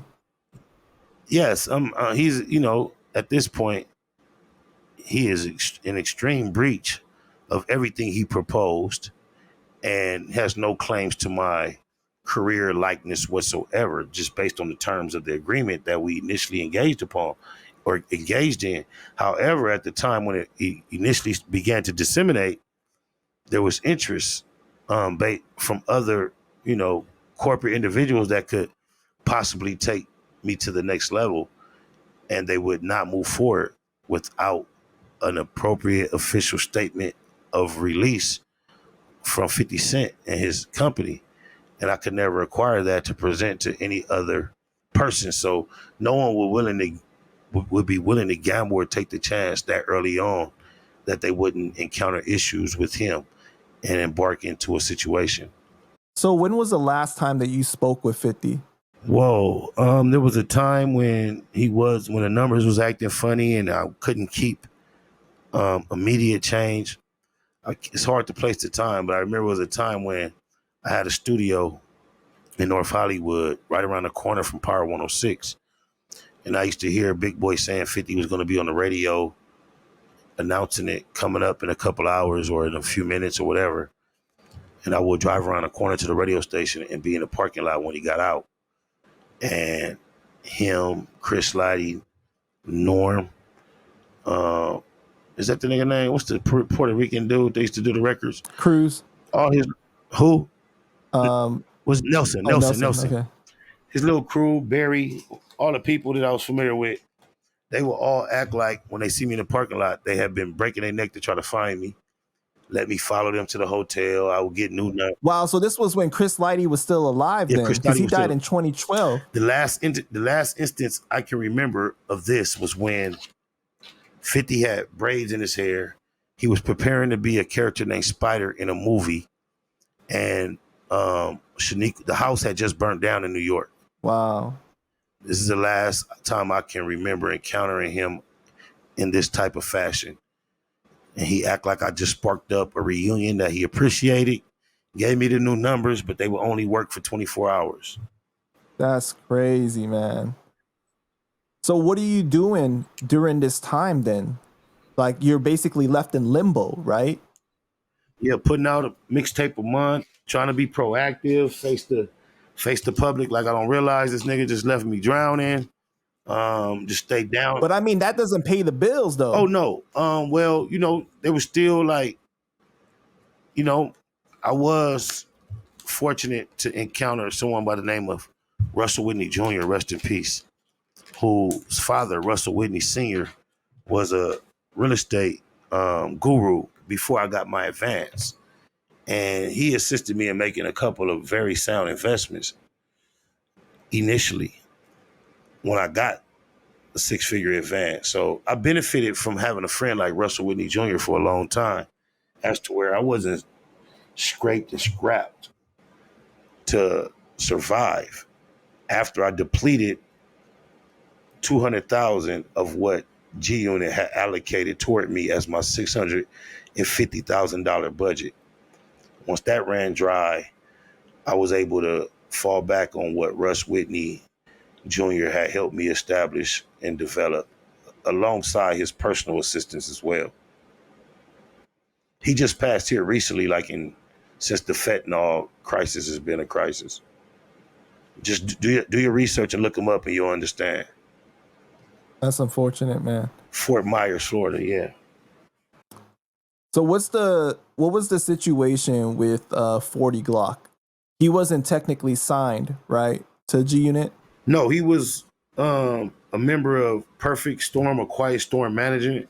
Storm was the manager of Mobb Deep when Mobb Deep became affiliated with G Unit, and to the best of my knowledge, 40 Glock was a member of that management team. So therefore, based on his relationship with the Mobb Deep members, he was able to parlay being around the G Unit situation for a long time from what I can recall, just as a fly on the wall, just a humble homie that wore khakis, t-shirts, and fitted caps, and looked like me as far as West Coast gangbanger.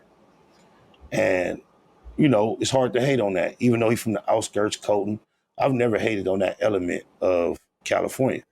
So he just humbly was around, never over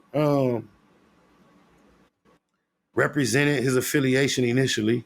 There did come a time when he used to do interviews and stuff, and I don't know if it became just assumed that he was more affiliated or if he put it out there, and it became somewhat of an irritation that he never corrected it. But I never called him on it. I knew what was up, and I was more afraid of appearing like a hater by describing the differences between me and 40 Glock, because the New York cats looked at us like West Coast Crips, and they kind of accepted us as homies. And it confused you at times too. Yes. Of like who was there at what situation.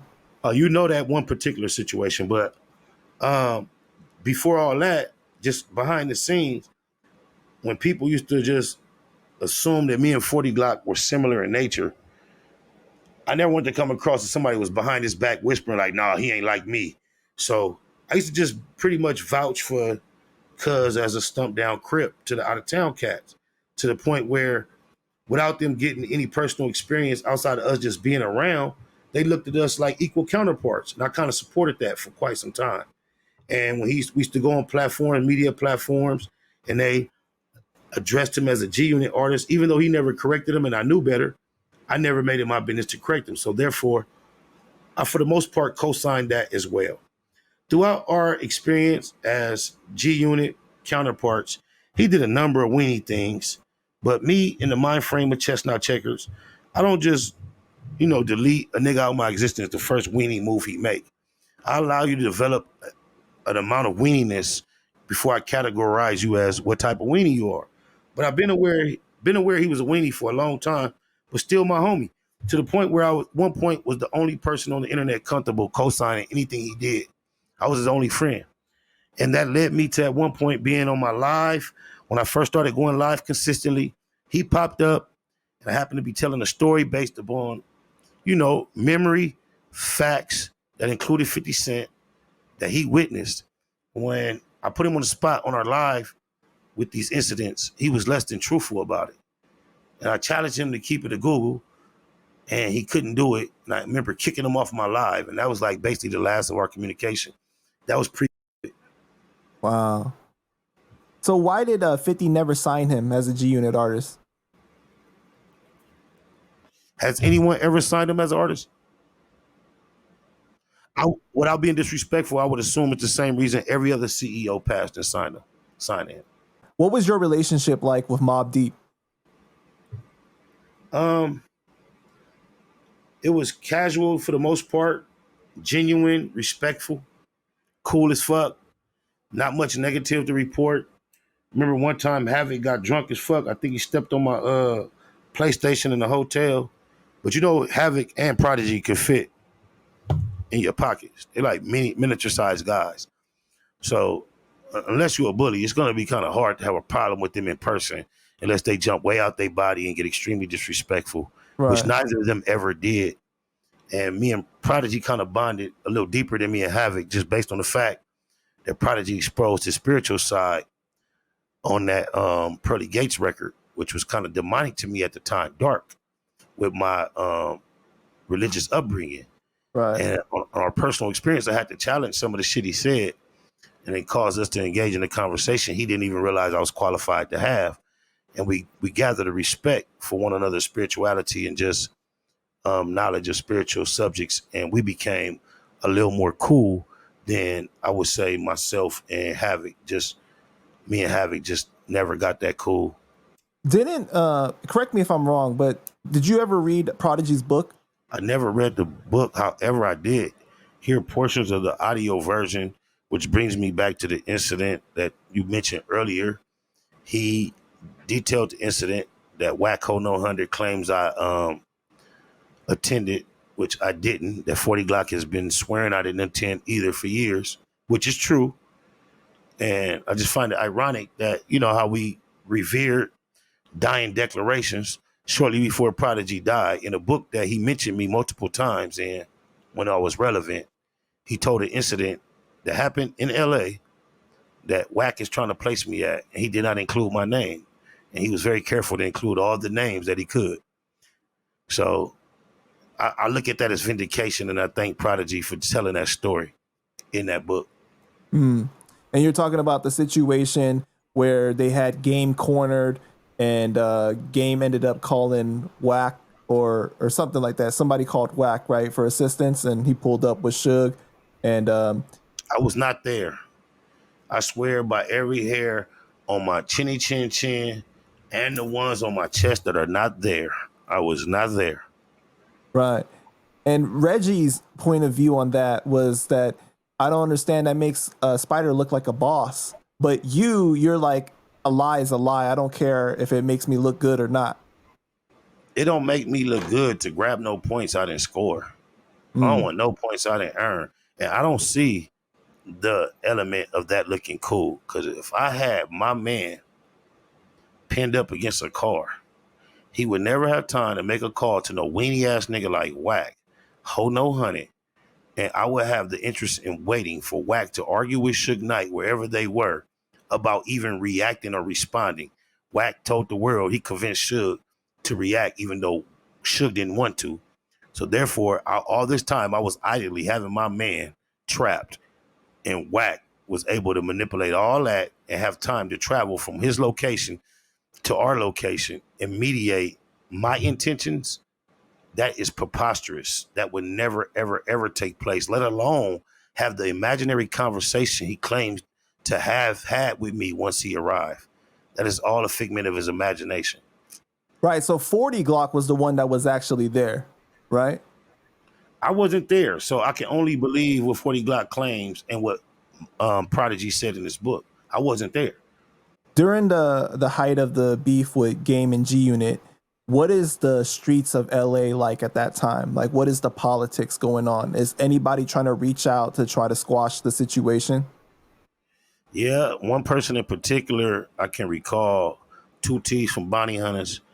I was shooting a film in Westside Piru Hood on 103rd and McKinley at the Littleton's house with Sal. It's entitled Parole. Master P starred in it. I met DeMar DeRozan and Lil Romeo at that location shooting this film. However, the word, my boy Puto, my bro from Grape, happened to go outside to the car. I was not actively shooting at this time. My castmates were, and I was taking this moment to take a nap.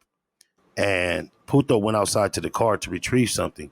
And he came inside, woke me up from my nap and said, cuz, he had a purple rag hanging out of his pocket. He was like, cuz, a car just pulled up on me with two niggas and they was like, hey, where you from? He said, I already had the rag dangling. I couldn't lie. I was like, I'm from Great. He said, the nigga said, I'm from Bounty Hunters. I'm two T's. He was like, I know Spider in there shooting a movie because the set was real low key. It was a residential house.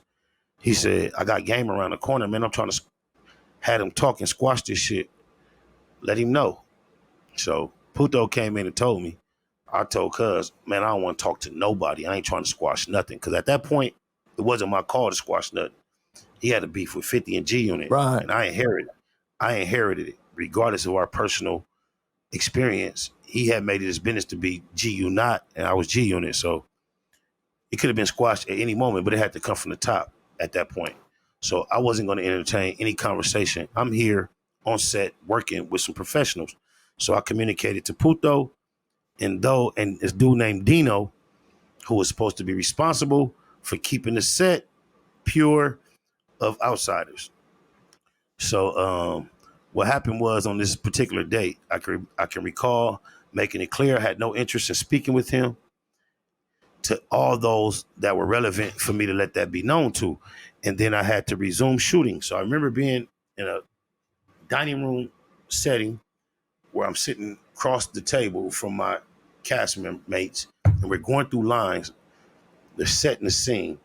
And I can recall over my peripheral, over my shoulder, Game actually opening the front door to the home. This is a legendary home throughout my life that used to host weddings and wedding receptions and things of that nature. is why it was acquired for this film. But he was coming in the door.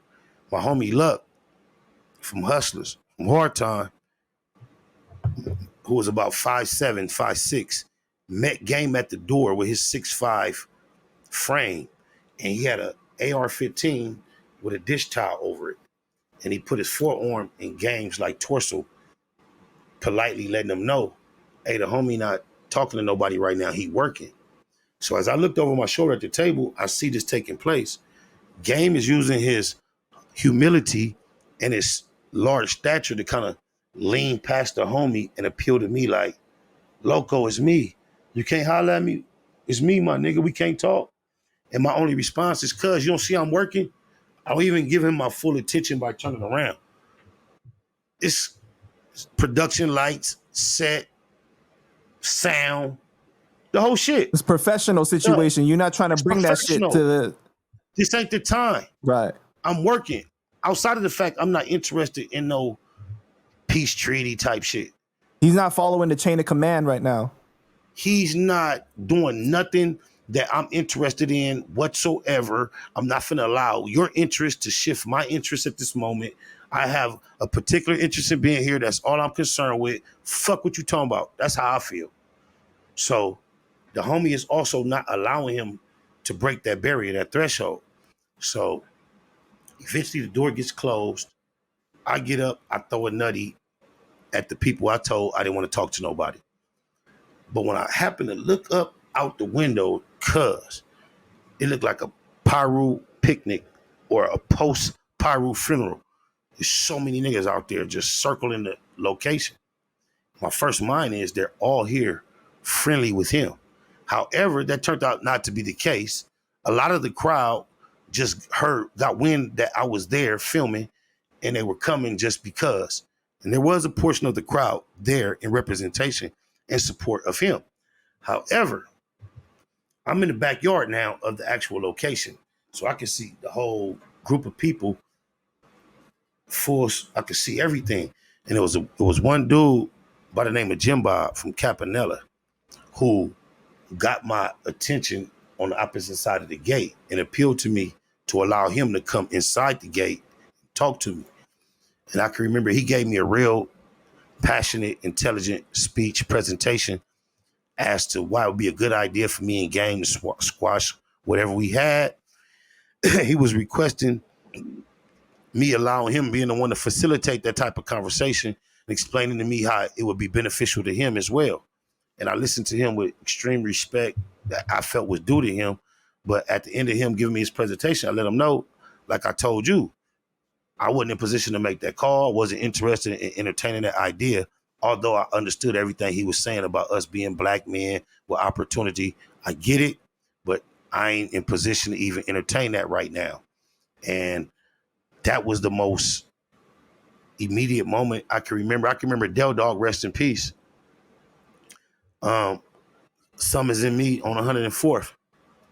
He used to have his homies from Main Street hit me and like, the homie want to holler at you.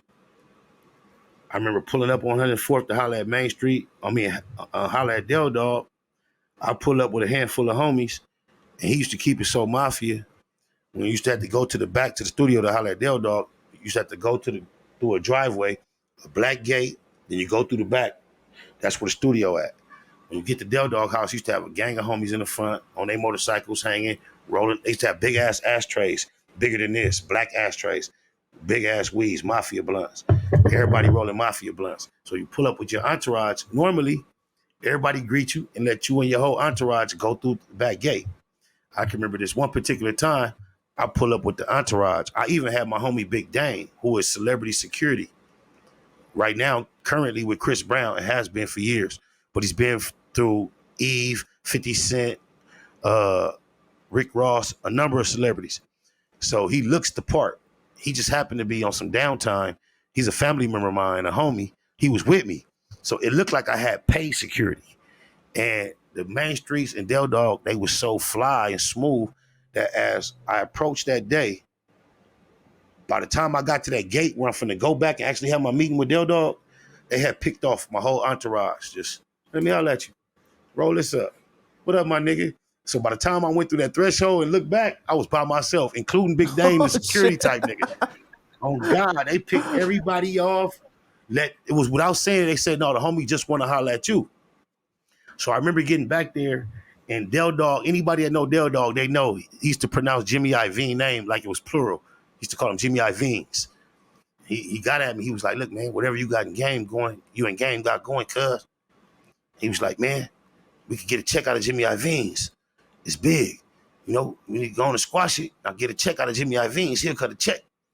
So once again, and Del Dog, who he is, was such a heavy influence and impression. If you think it was a hard time for me to turn down Jim Bob from Campanella, for me to get Del Dog to get at me like this, it was heavy. And I'm listening to him, and I give him the same response. Basically, I get to Jim Bob. It ain't on me. I can't do that. And Del Dog, Eastside Crip, he rest in peace. But his response to me was, well, if it's like that, write the check and ball it up, drop it on the ground. I'll pick it up. We'll knock him off. Talking about gang. Rest in peace, Del Dog. But that's the level he took it to. If I can't mediate on your behalf and get this check up out of Jimmy Iovines, then let me get a check and knock him off. That's where Del Dog was at with it. So Doja, I saved your life in that capacity as well. Because at the time I could have afforded it. But I didn't allow it to go there. It's just hip hop. You know what this whole conversation right there shows is that you read the 50 Laws of Power. You know how to be a soldier, when to be a soldier, when to be a general, right? Because I read the back of the 48 laws. The 48 Laws of Power. 48 laws. 50 has the 50th law. Right. And then I've scanned through some of the chapters of the 48.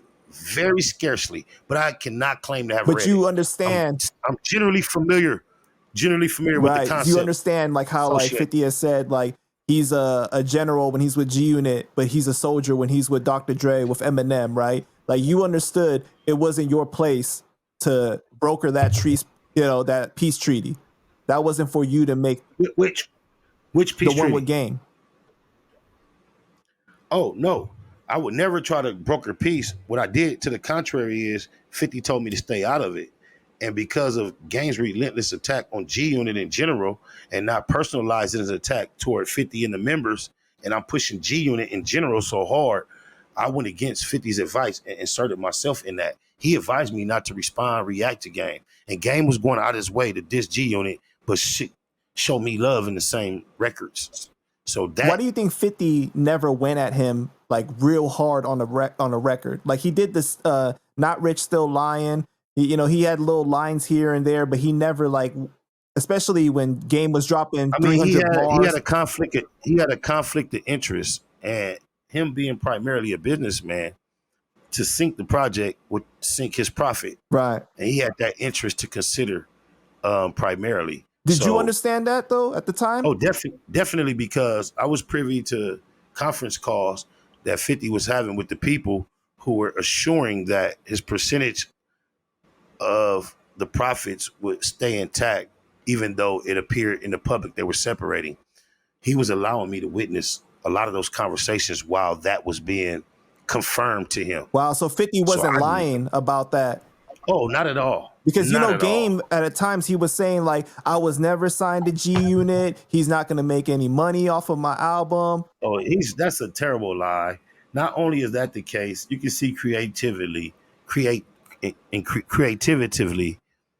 successful records were highly influenced by 50. Right. Which puts me in a position where I think is where a disconnect came with 50. If you look at the successful records up out of the G Unit umbrella, his influence is evident on all of them.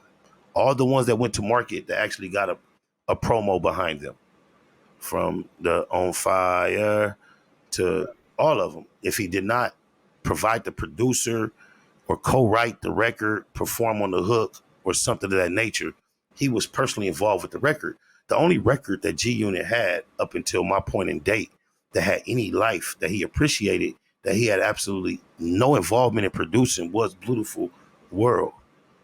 And I think it kind of made me an anomaly in the G Unit camp that there was a record that, had he put it through his G Unit system, would have established itself as an extremely memorable and successful record. I think is why he skipped giving me a rollout, because he had no involvement in that record as far as production, creation whatsoever. And it's the only record of G Unit notoriety that is known of that. And the only reason it's not known equivalent to the other records is because he didn't put an equivalent effort behind it, although he committed verbally to me that he would. Who was your favorite artist on G Unit Records, or who were you the most close to? Most close in actuality was Young Buck, based on my relationship with him was initial, and he was my introduction. And when I came on, that's where 50 found fit for me to spend most of my time, was getting my feet wet on tour with Young Buck. So I spent more time with Young Buck than anybody overall.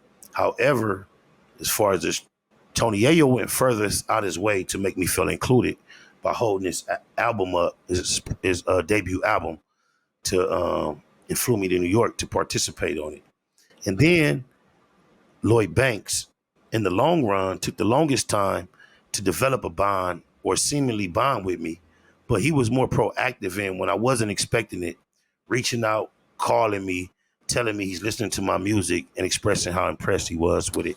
So with you being closest to Buck, what were you thinking at the times when he was having a situation with 50? 50 releases the, recorded conversation, and Buck is going back and forth with Game, and like, all of a sudden he's on his side, then he reunites. I was recording Buck at the same time, and foolishly assuming that my relationship with 50 was going to trump whatever him and Buck had going on. I thought I was locked in, thought we was fam bam. What do you mean recording him? You were recording the conversations with him? Yeah, Buck was on the phone trying to convince me to break camp and run off and diss 50 alongside him. And when 50 was recording him crying, I was also recording Buck requesting that I do so. So I had no loyalty to Buck at that time, because the overall allegiance was to G Unit. I have a G Unit tattoo on the back of my hand. So does Buck. He got his after mine from the same tattoo artist. So the commitment to G Unit was equivalent at the time, although his began earlier than mine. So when he was ready to go rogue and jump ship, I wasn't going to be foolish enough to get involved in between him and 50 beef, but I wasn't just going to jump ship with him just on GP. However, throughout the process of him trying to convince me on a phone call that I should jump ship, it may have been an hour, 45 minutes. He's trying to give me all the appeals he could, and I was being extremely resistant and recording him at the same time. His ace in the hole was to tell me, man, check this out. 50 told me he wasn't going to put your album out a year ago.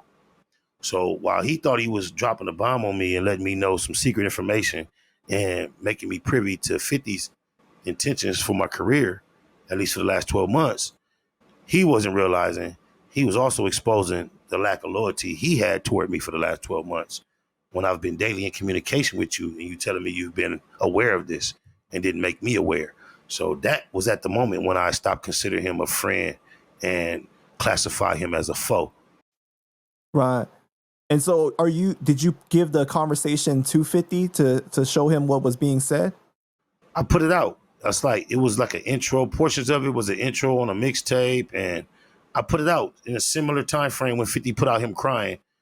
What do you call new music?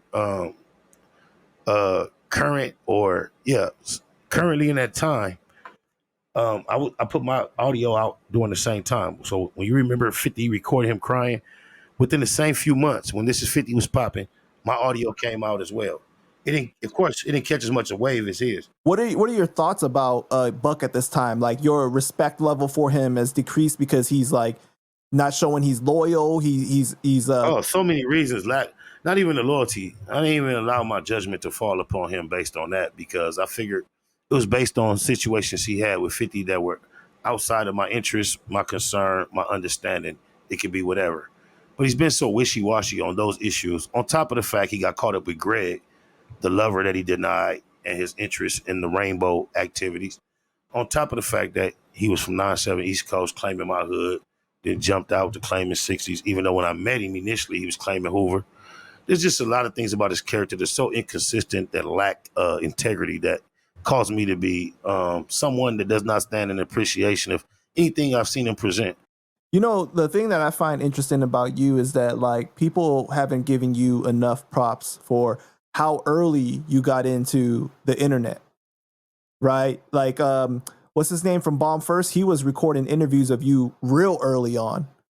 John. John, And right? I don't know what John. I don't know if I've said something about Tupac that John don't appreciate, but John does not reciprocate the energy I extend toward him as far as what I recall our relationship being initially from the Death Row website onto spiderloak.com and the communication that we maintained for so many years. As we became reunited through Bomb First and all that, he does not seem like the same person the way he talks to me The energy's off. at all.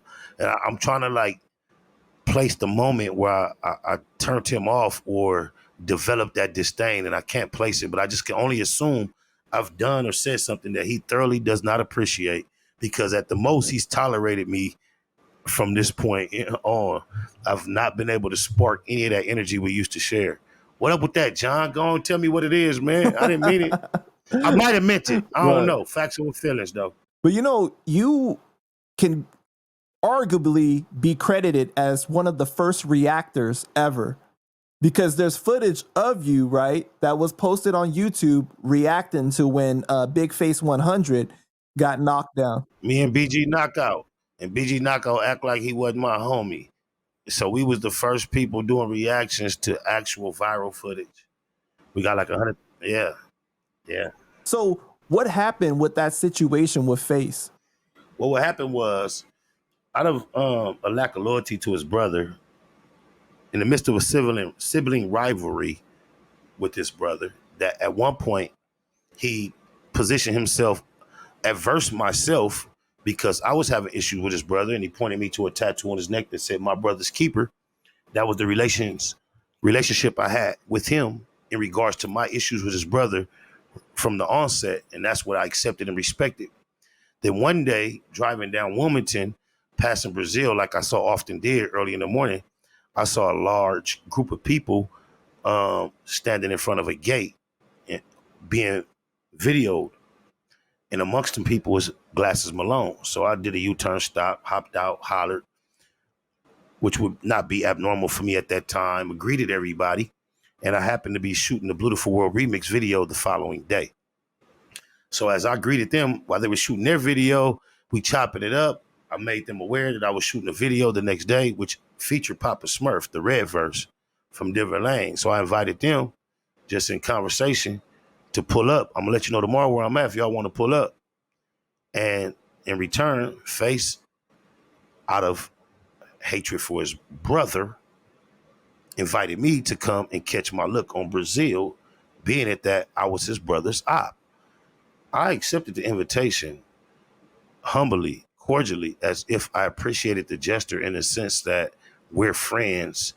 But I never respected anyone that would reach out to his brother's enemy in the midst of a sibling rivalry and invite me to be disrespectful to his brother. But I accepted the invite nonetheless because I appreciated the look. So I went over there, got the look on Brazil toward my hip hop adversary because his brother, based on their rivalry or whatever they were going through, invited me. And he had no loyalty to his brother. He was willing to backstab his brother to that degree. I participated in that with no actual loyalty toward Face. I was looking at him like a snake from the jump for even suggesting that I come do that and allowing me to do it. However, throughout that day earlier, the little homie Frog, who was like Mob Deep size, Prodigy and Havoc, could fit in your pocket, had a misunderstanding with Face. And Face towers over him far more than White Boy towered over Face. But I can recall this was hours before the actual incident because I was over there for a number of hours. I remember Face going bad on Frog. His name is either Frog or Turtle. Can't remember his name, but he a little young Pyru nigga. They had a small misunderstanding, and Face went big in front of everybody trying to bully him, invite him to go in the backyard and go head up. It seemed extremely unfair. The dude did not seem angry like Face to even like say fuck it. And he turned it down. And I remember Face taking that moment to like beat himself on his chest for everybody to see.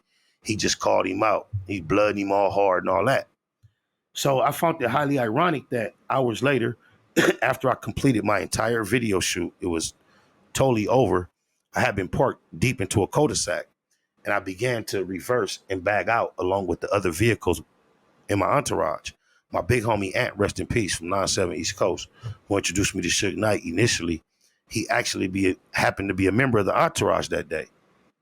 So I had the red truck on sixes at the time. As I'm bagging out, the street was so blocked and so populated that when Big Ant arrived, he had to park on the east side of Wilmington across the street. Brazil, the spot where Game was at, was like on the west side of Wilmington, where I was parked. So when we was first saying, all right, we're going to holler at you and leave, Big Ant kind of left a little early to get to his car across the street on Wilmington. So as I was actually reversing out, Big Ant called me. He was like, "Cub, be careful. It's a nigga on the corner act like he mad about something." I just walked past him on my way to the car. So I looked in my rear view. I seen white boy on the corner of Brazil and Wilmington as I was reversing. Before I actually reached where he was at, I put my car back in drive, pulled up another 30, 40 yards that I had just reversed, back to where Face was now in my window. And I like showing my burner and pointed at old boy at the corner. I'm like, "What up?" And he fanned him off like, "Psh, he ain't on nothing. Hey, don't worry about it." So I reverse, leave on my mama, my daughters, dead homies, my lokes, everything I love and live for. As I reverse, left, got on Wilmington, made a right on Compton Boulevard, white boy was still on the corner of Wilmington and Brazil. He never took a step down Brazil. However, once I made that right on Compton Boulevard, for those that know, before I could get to like the white, definitely before I got to Central, my big homie Ant, who was parked on the east side of Wilmington, called my phone and said, "Cuz, I'm looking at Big Face on his back right now." I'm like, "You lying," but I'm still driving up Compton Boulevard on my way to the hood, which the whole entourage is. However, so you're not the one that's recording that not at all. situation? Of course not. Because the narrative has been put out that you were the one that recorded it and put it out and everything. So never. What actually took place was, as I'm on my way back to the east side, a member of my entourage that was in another vehicle that actually pulled out after me called me and said, "Hey, I think I might got it all on camera." I said, "You lying." He like, let me see. So in about a 10-minute drive, by the time I pulled up, and he pulled up behind me, he jumped out with the camera and he had it. So later on that night, we ended up in the studio in North Hollywood. And as we was there and he was uploading the footage at that time, it took a long time to upload footage, hours. It was only going to be like a 45-second, 1-minute clip. And it was almost about to render and be up on YouTube. And I had a thought. I say, "Bro, can you put it to where Beautiful World, my song, play up under it the whole time?" I remember the homie was like, he laughed diabolically. He was like, "Yeah." I'm like, "Stop that then. Don't upload that." I said, "Do that." So the song is about 3 minutes. I said, "Make that nigga fall as many times as to where the whole song play." So the homie hooked up a video as to where the whole song could play, and it just kind of looped the same footage. And I remember he uploaded that shit, and it got like 100,000 views one day back then, before viral was a concept. Yeah, because and he got in his feelings like I owe him some type of loyalty by including me in betraying his brother when initially he showed me a tattoo saying, "I'm my brother's keeper." If you don't wake up, fuck up out of here. Because the narrative that's been painted about you is that you betrayed him. But now look what I just articulated. Those are the facts of the matter. And I'm gonna tell you just to describe the incident when he pointed out the tattoo. His debut album, I think it was entitled The Documentary. Right. There was a historical record shop in Piru Hood on Central and Rosecrans. And it's no longer in existence because, wax and CDs have become obsolete. But from his era of dropping a record and back, there was this historical CD place. So, you know, how artists used to go do tours and show up at CD places. Because he was a Compton Pyru, when he dropped the documentary, the release date, he was having a signing at this particular CD shop that everybody knew about. It was just made sense because he a Pyru. It was in the middle of the mecca of Compton Pyru, right up the street from Gonzalez Park. I'm not even sure if Gonzalez Park was even made yet back then. Okay, that's like 3 minutes from my side of Compton where I was born and raised, the West Side. A few days earlier than that, he was on 106 in Park, and the host asked him, "Hey, what's coming up with G Unit in the future?" And he gave a roll call of everything, and he didn't include me. There's some females from the section who did not like that and have been on my head about it because they knew my relationship with Game. Why he didn't say your name? Why he say everybody but you? I'm like, man, I don't know, man. I'm not tripping. I don't give a fuck about that, man. I don't know. You know that nigga a hater, whatever. So this is what happened a few days before this CD signing. A couple days later, I'm in Atlantanas, west side of Compton, which I say is like 5-minute drive from Rosecrans and Central, where he's having his signing, the debut of his album. The same homegirls call me and say, Game up here signing CDs, and you got to buy a CD to get an autograph. We just bought the CD out the record store. We in line with your T-shirts on, and we finna ask him why he didn't say your name on 106 Park. I'm like, man, y'all crazy as a motherfucker. These two of my homegirls that I love, though, they with the G Unit movement, they childhood friends, so I feel them. But I have no participation in motivating this. So a few minutes later, they call me back. They like, we just got our CD signed, and he seen our T-shirts. He looked up, and then he gonna act like, he asked us, do we know? We like, yeah, we asked him. He gonna say he didn't give you a shout out for the same reason he didn't give his mama a shout out. But the whole time they wasn't asking him about a shout out. The host specifically asked him about the lineup of G Unit, which I had recently became a part of, and he excluded me. So people who knew was irritated by that. That's what they were specifically asking him about it. So that arrogant throw off answer when they called me not only irritated them, it irritated me. So where I was 5 minutes away, I was with 3 non-affiliates, but they all had on like khaki shorts, LA hats, and white T-shirts. They looked like Crips. So when I got the call, it was basically like the homegirls telling me nothing other than with their anger and their emotion, come up here. My dumb ass went up there 4 deep. Mind you, this is his debut of his debut album. I described the environment. The parking lot is infested with cars, primarily Pyrus. So we pull up, we like in a rental, Chrysler 300, hats, T-shirts, khakis. Jump out. I know I have a relationship industry-wise with the Black Wall Streets that should facilitate my safe maneuvering through this crowd, but that's no guarantee. Right. But right before it became an issue, G Malone saw me. Bam. And he escorted me to where all the customers are lining up to go try to get through this little bitty ass hole in the wall. G Malone took me through the back to where 5 minutes ago, these females just brought my name up to Game. And the next thing he know, he's still sitting here signing motherfucking autographs. And I put these 2 fingers in his clavicle like this from behind. He hard as a motherfucker. He look up and see me. And then he look at his entourage like, how the fuck y'all let this nigga get right here? I'm not sure how many people around him heard what the homegirl said, but it's less than 10, 15 minutes later. I'm right behind him when he's the man. This is his debut album. I'm SPI, and I put my fingers in his motherfucking clavicle. And what happened right prior to that, as Glasses escorted me through this small, narrow fucking hallway, and I was able to stand right here and look at Game signing autographs. Also, to my left peripheral was 2 T's. And so this what 2 T's did. I know he probably ain't gonna remember this moment, but I'm standing there. I'm trying to get like 2 T's right there. He's so close where I feel like he should feel my energy and acknowledge, turn and look and acknowledge me. But he keep looking straight ahead like Game, watching Game back, like he don't know I'm there.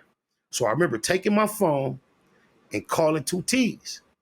And I remember 2 T's doing this. His phone ring on his side. He grab and look at his phone. And as soon as he look at his phone, he turned right around and look at me to let me know, oh, you already knew I was right here.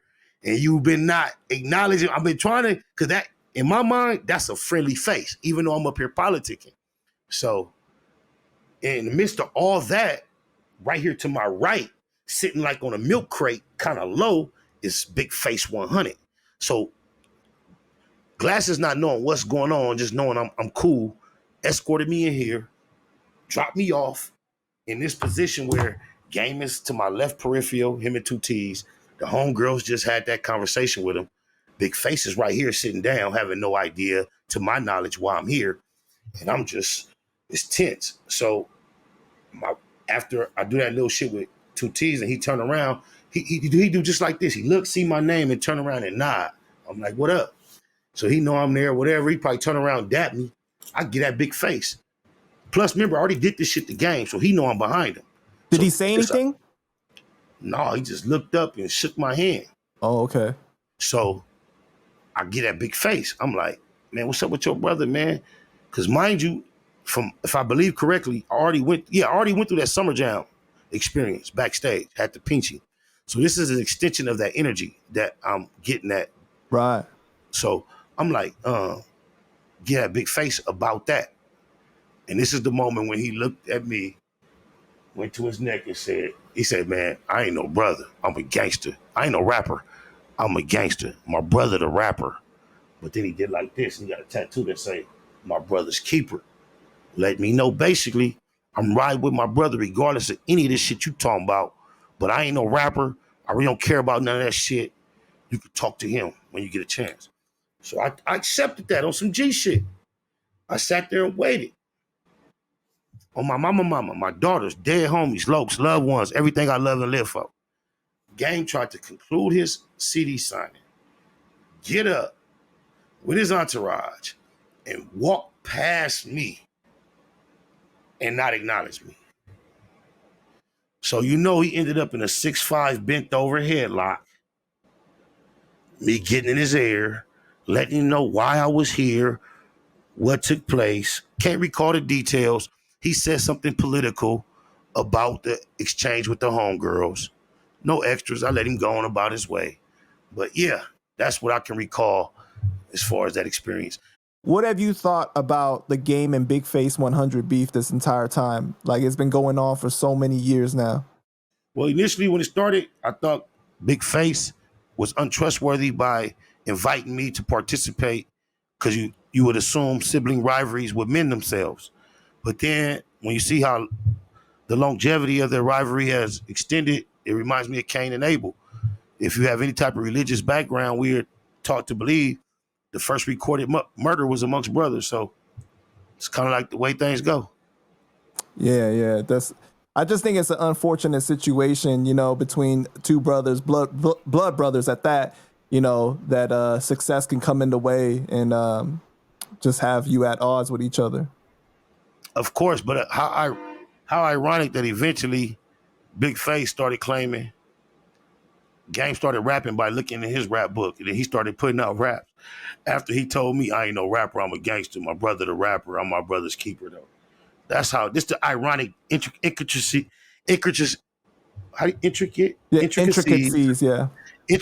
of my interactions with one that is George, Big Face 100, that people don't understand why I'm so shocked at how he acts out. I don't know. I mean, because like at the time though, like after you saw them stop rocking with each other after the first album though, were you surprised when he came out and he basically said all those things about his brother and No, I mean, I'm not surprised that that amount of success will cause a wave of disgruntlement or disagreement amongst family members. Brothers are not exempt, but I assume that the brotherhood they express will eventually mend that because it's siblings. That's what we typically see with siblings, So when Face invited me to be disrespectful to his brother by coming over there, I lost a lot of respect for Face immediately upon his invitation that I did not make him aware of as I accepted the invitation. Still playing chess against my adversary, but looking at his brother like, you a piece of shit. But at that time though, it had to be one of the first times we saw people take things to the internet, right? To air out their personal grievances. None of that exempts him from being so whatever with his brother that he invited me to participate. Right. None of that matters. I quantified that as disloyal because at the most, you should not entertain me, even if you beefing with your brother. You don't invite his hip hop adversary street nigga to come over there and try to defame him. That's the lowest. All right. Can you tell me about the Wait a minute. Accountability. Does that not make sense? And don't edit this answer out. No, it makes sense. You have a brother? Yeah. You ever beef with him? Yeah. Don't we say this? I could be in the yard fighting my brother. You come through, disrespect him. We gonna kick your ass and get back to fighting. Yeah. That's what we believe about brothers. So come on, bro. You don't invite me, a Crip. So do you understand then Game's point of view where he said that on Drink Champs, he said, you can't say that about my brother, but I can. You can't do that to my brother, but I can. Like that type of shit? That phrase in general, I understand. I didn't hear Game say it. I don't That's spend one of the time few consuming Game content, but it's one of the few times he spoke about Face. That phrase in general resonates with me. I've gone through things with my blood brothers that I don't choose or feel like I have to explain to nobody how we got over it. You know, at one point we was at extreme ends at odds, especially with my most gangster street brother. I'm named after him. And we've been, sometime, you know, him and myself might believe just the separation and distance of him doing a large amount of time caused us from clashing just based on the nature of things. And the intricacies of it would never be detailed to anyone outside of myself and him. It's just what brothers go through. I just thank God we was fortunate to get beyond it before the worst took place or something irrevocable took place. You feel me? I think it goes with the same thing that's like not everything is for public consumption. And that's what a lot of people forget. And it seemed like Big Face 100 was at the forefront of not focusing on that fact by including me to publicly humiliate his brother in the midst of a sibling rivalry. Doja may never articulate it, but that very well may be one of his most motivating moments as not to reconcile with his brother.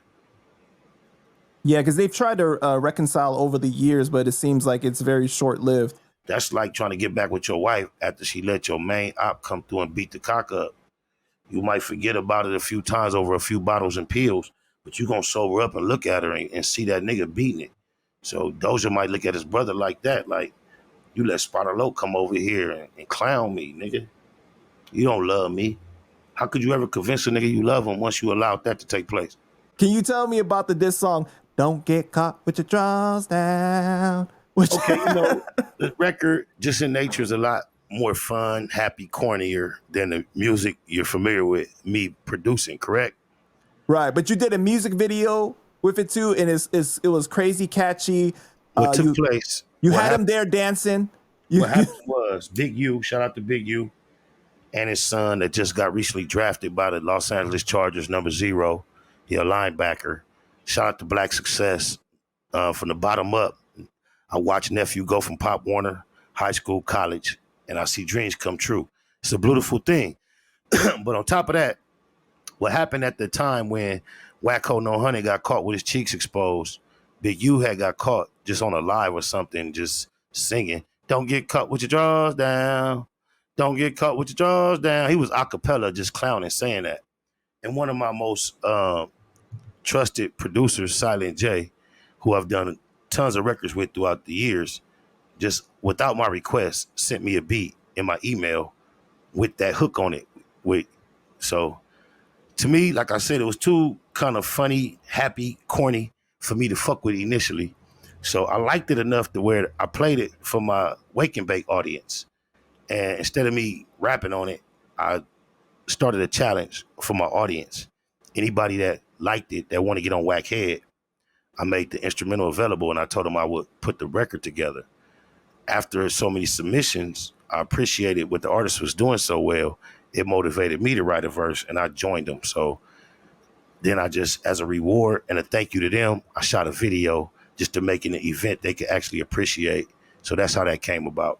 Oh wow. So they're not even like your homies. I thought everybody on the record. They are now. Shout out to Right. Nate Nitty, my boy Doughboy. Who else on there? Do Creep was already my homie since teenage. Noonie Green, she's not only my homie, she my artist now, her and Nate Nitty. So yeah, they my homies now. So yeah, because you decided to do that after like the whole situation with you, Wack, was escalating, right? I mean, I don't know what you consider escalation. It escalated a few years ago, pre-COVID, and then I've just been consistent with being honest about him whenever his name comes up, which comes across as disrespectful at times, because when you're honest about people that deserve disrespect, some people just perceive it as disrespectful. But I only chose to embark upon that campaign once he was dishonest, like I said, about that incident in regards to myself, not only in my attendance at that incident, but he fabricated a whole conversation that not only would I have never tolerated from anyone upon the face of the earth, especially at that time of my life, let alone him. So that's why I was so comfortable being honest about him and the things I've been knowing and acquiring knowledge about him throughout the years, because he was dishonest about me. Because there was that situation on Bomb First when he was showing like the conversation and saying that you only started beefing with him after he wouldn't fuck with your music, he wouldn't help you or something like that. There may be a correlation in time frame that make that seem similar. However, what happened was, upon my return to the game in general after a 7-year hiatus, I was unaware of the claims that he had made. So, the industry, you get the Hollywood let's do lunch all the time. I've maintained multitudes of relationships by tolerating that from people. He was no different. He was never someone I could count on to be accountable to me reaching out. However, every now and then he would tap in or respond or react. That's no skin off my back, neither here nor there. But I guess if he looks at his time frame of some of our communications, it can correlate when I went bad on him. However, which he is not accepting and understanding, overstanding, or understanding, that is the exact time when I became aware that he had lied on me. Mm. Yeah, because when I spoke to Reggie, he did say that you always had a ride. You were not taking the bus to death row and everything like the claims that were being made. Everything he said about me derogatory is a lie. He said I caught the bus to death row. Lie. He said that I started a war with my homeboys and I'm going to start another one. Lie. He said that I was at that incident with him, Mob Deep, and 40 Glock. Lie. Everything he's ever said derogatory. He said I'm upset with him because he didn't help me get signed. That's a lie. And then Reggie admitted that, it was messed up. He didn't catch that whole meth headline and everything. Obviously, he said that, you're not one, that you don't do those type of things. You know what? Reggie is someone I have nothing bad to say about, because all the things that are low-hanging fruit that you just want to say about Reggie are things I've known about him the whole time I've known him. And I've had a relationship with him throughout the years that transcend all that, even until he became on the darker side of the law and became a convict. And I was acquainted with Reggie and dealing with Reggie on his journey to prison when he was fucking with nothing but the underworld. And now that we both have this presence on the internet, he just so happened to have a relationship with Ho No Hundred that extends back to as long as mine. And he has a loyalty to him that I don't allow myself to be offended at. But it causes Reggie to make some decisions that would call his character into question. And for whatever reason, he values his relationship with Ho No Hundred, that he puts that on the line. And, Reggie low-key feel like he a pyro. I think that's become more and more evident, and as time goes on, even though he will outright deny it. However, what makes you say that, Reggie is someone I consider a friend, a comrade, a colleague. He's right now, him and his father invested in a campaign that I am personally invested in, the Free Mike DeRoe Jr., Lil Al from Southside Compton Crip campaign. He is actively lending his time, energy, and his finances toward helping the homies see freedom. So I want to be forever grateful of him and his father, because they could easily, not fuck with it and not help us out and not support. But they got love for Mike DeRoe that goes beyond my relationship with Reggie senior or junior. And I just appreciate them honoring the love that they have for Mike and that Mike have for them. Yeah, man. Shout out to Reggie. He's a good brother. So how can we squash the beef between you and Wack?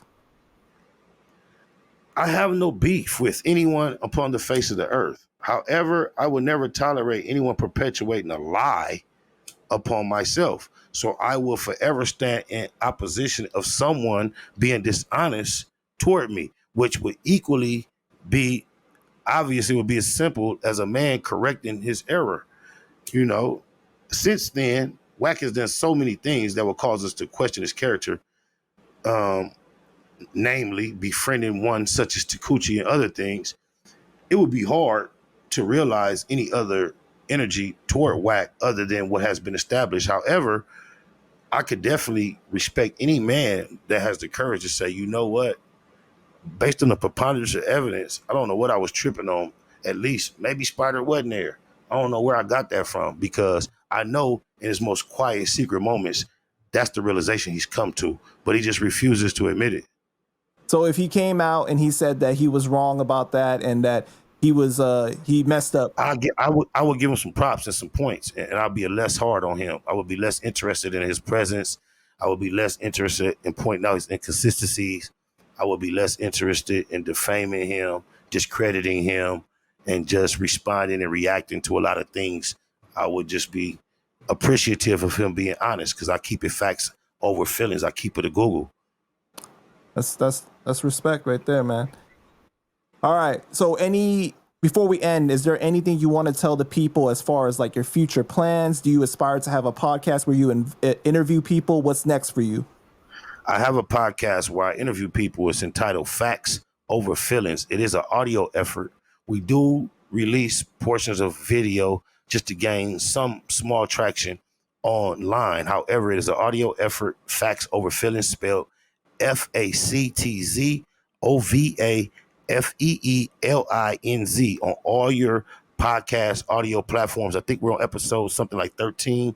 Very interesting conversations with a variety of different individuals. I do that in alongside Alex Alonso from Street TV. He produces it.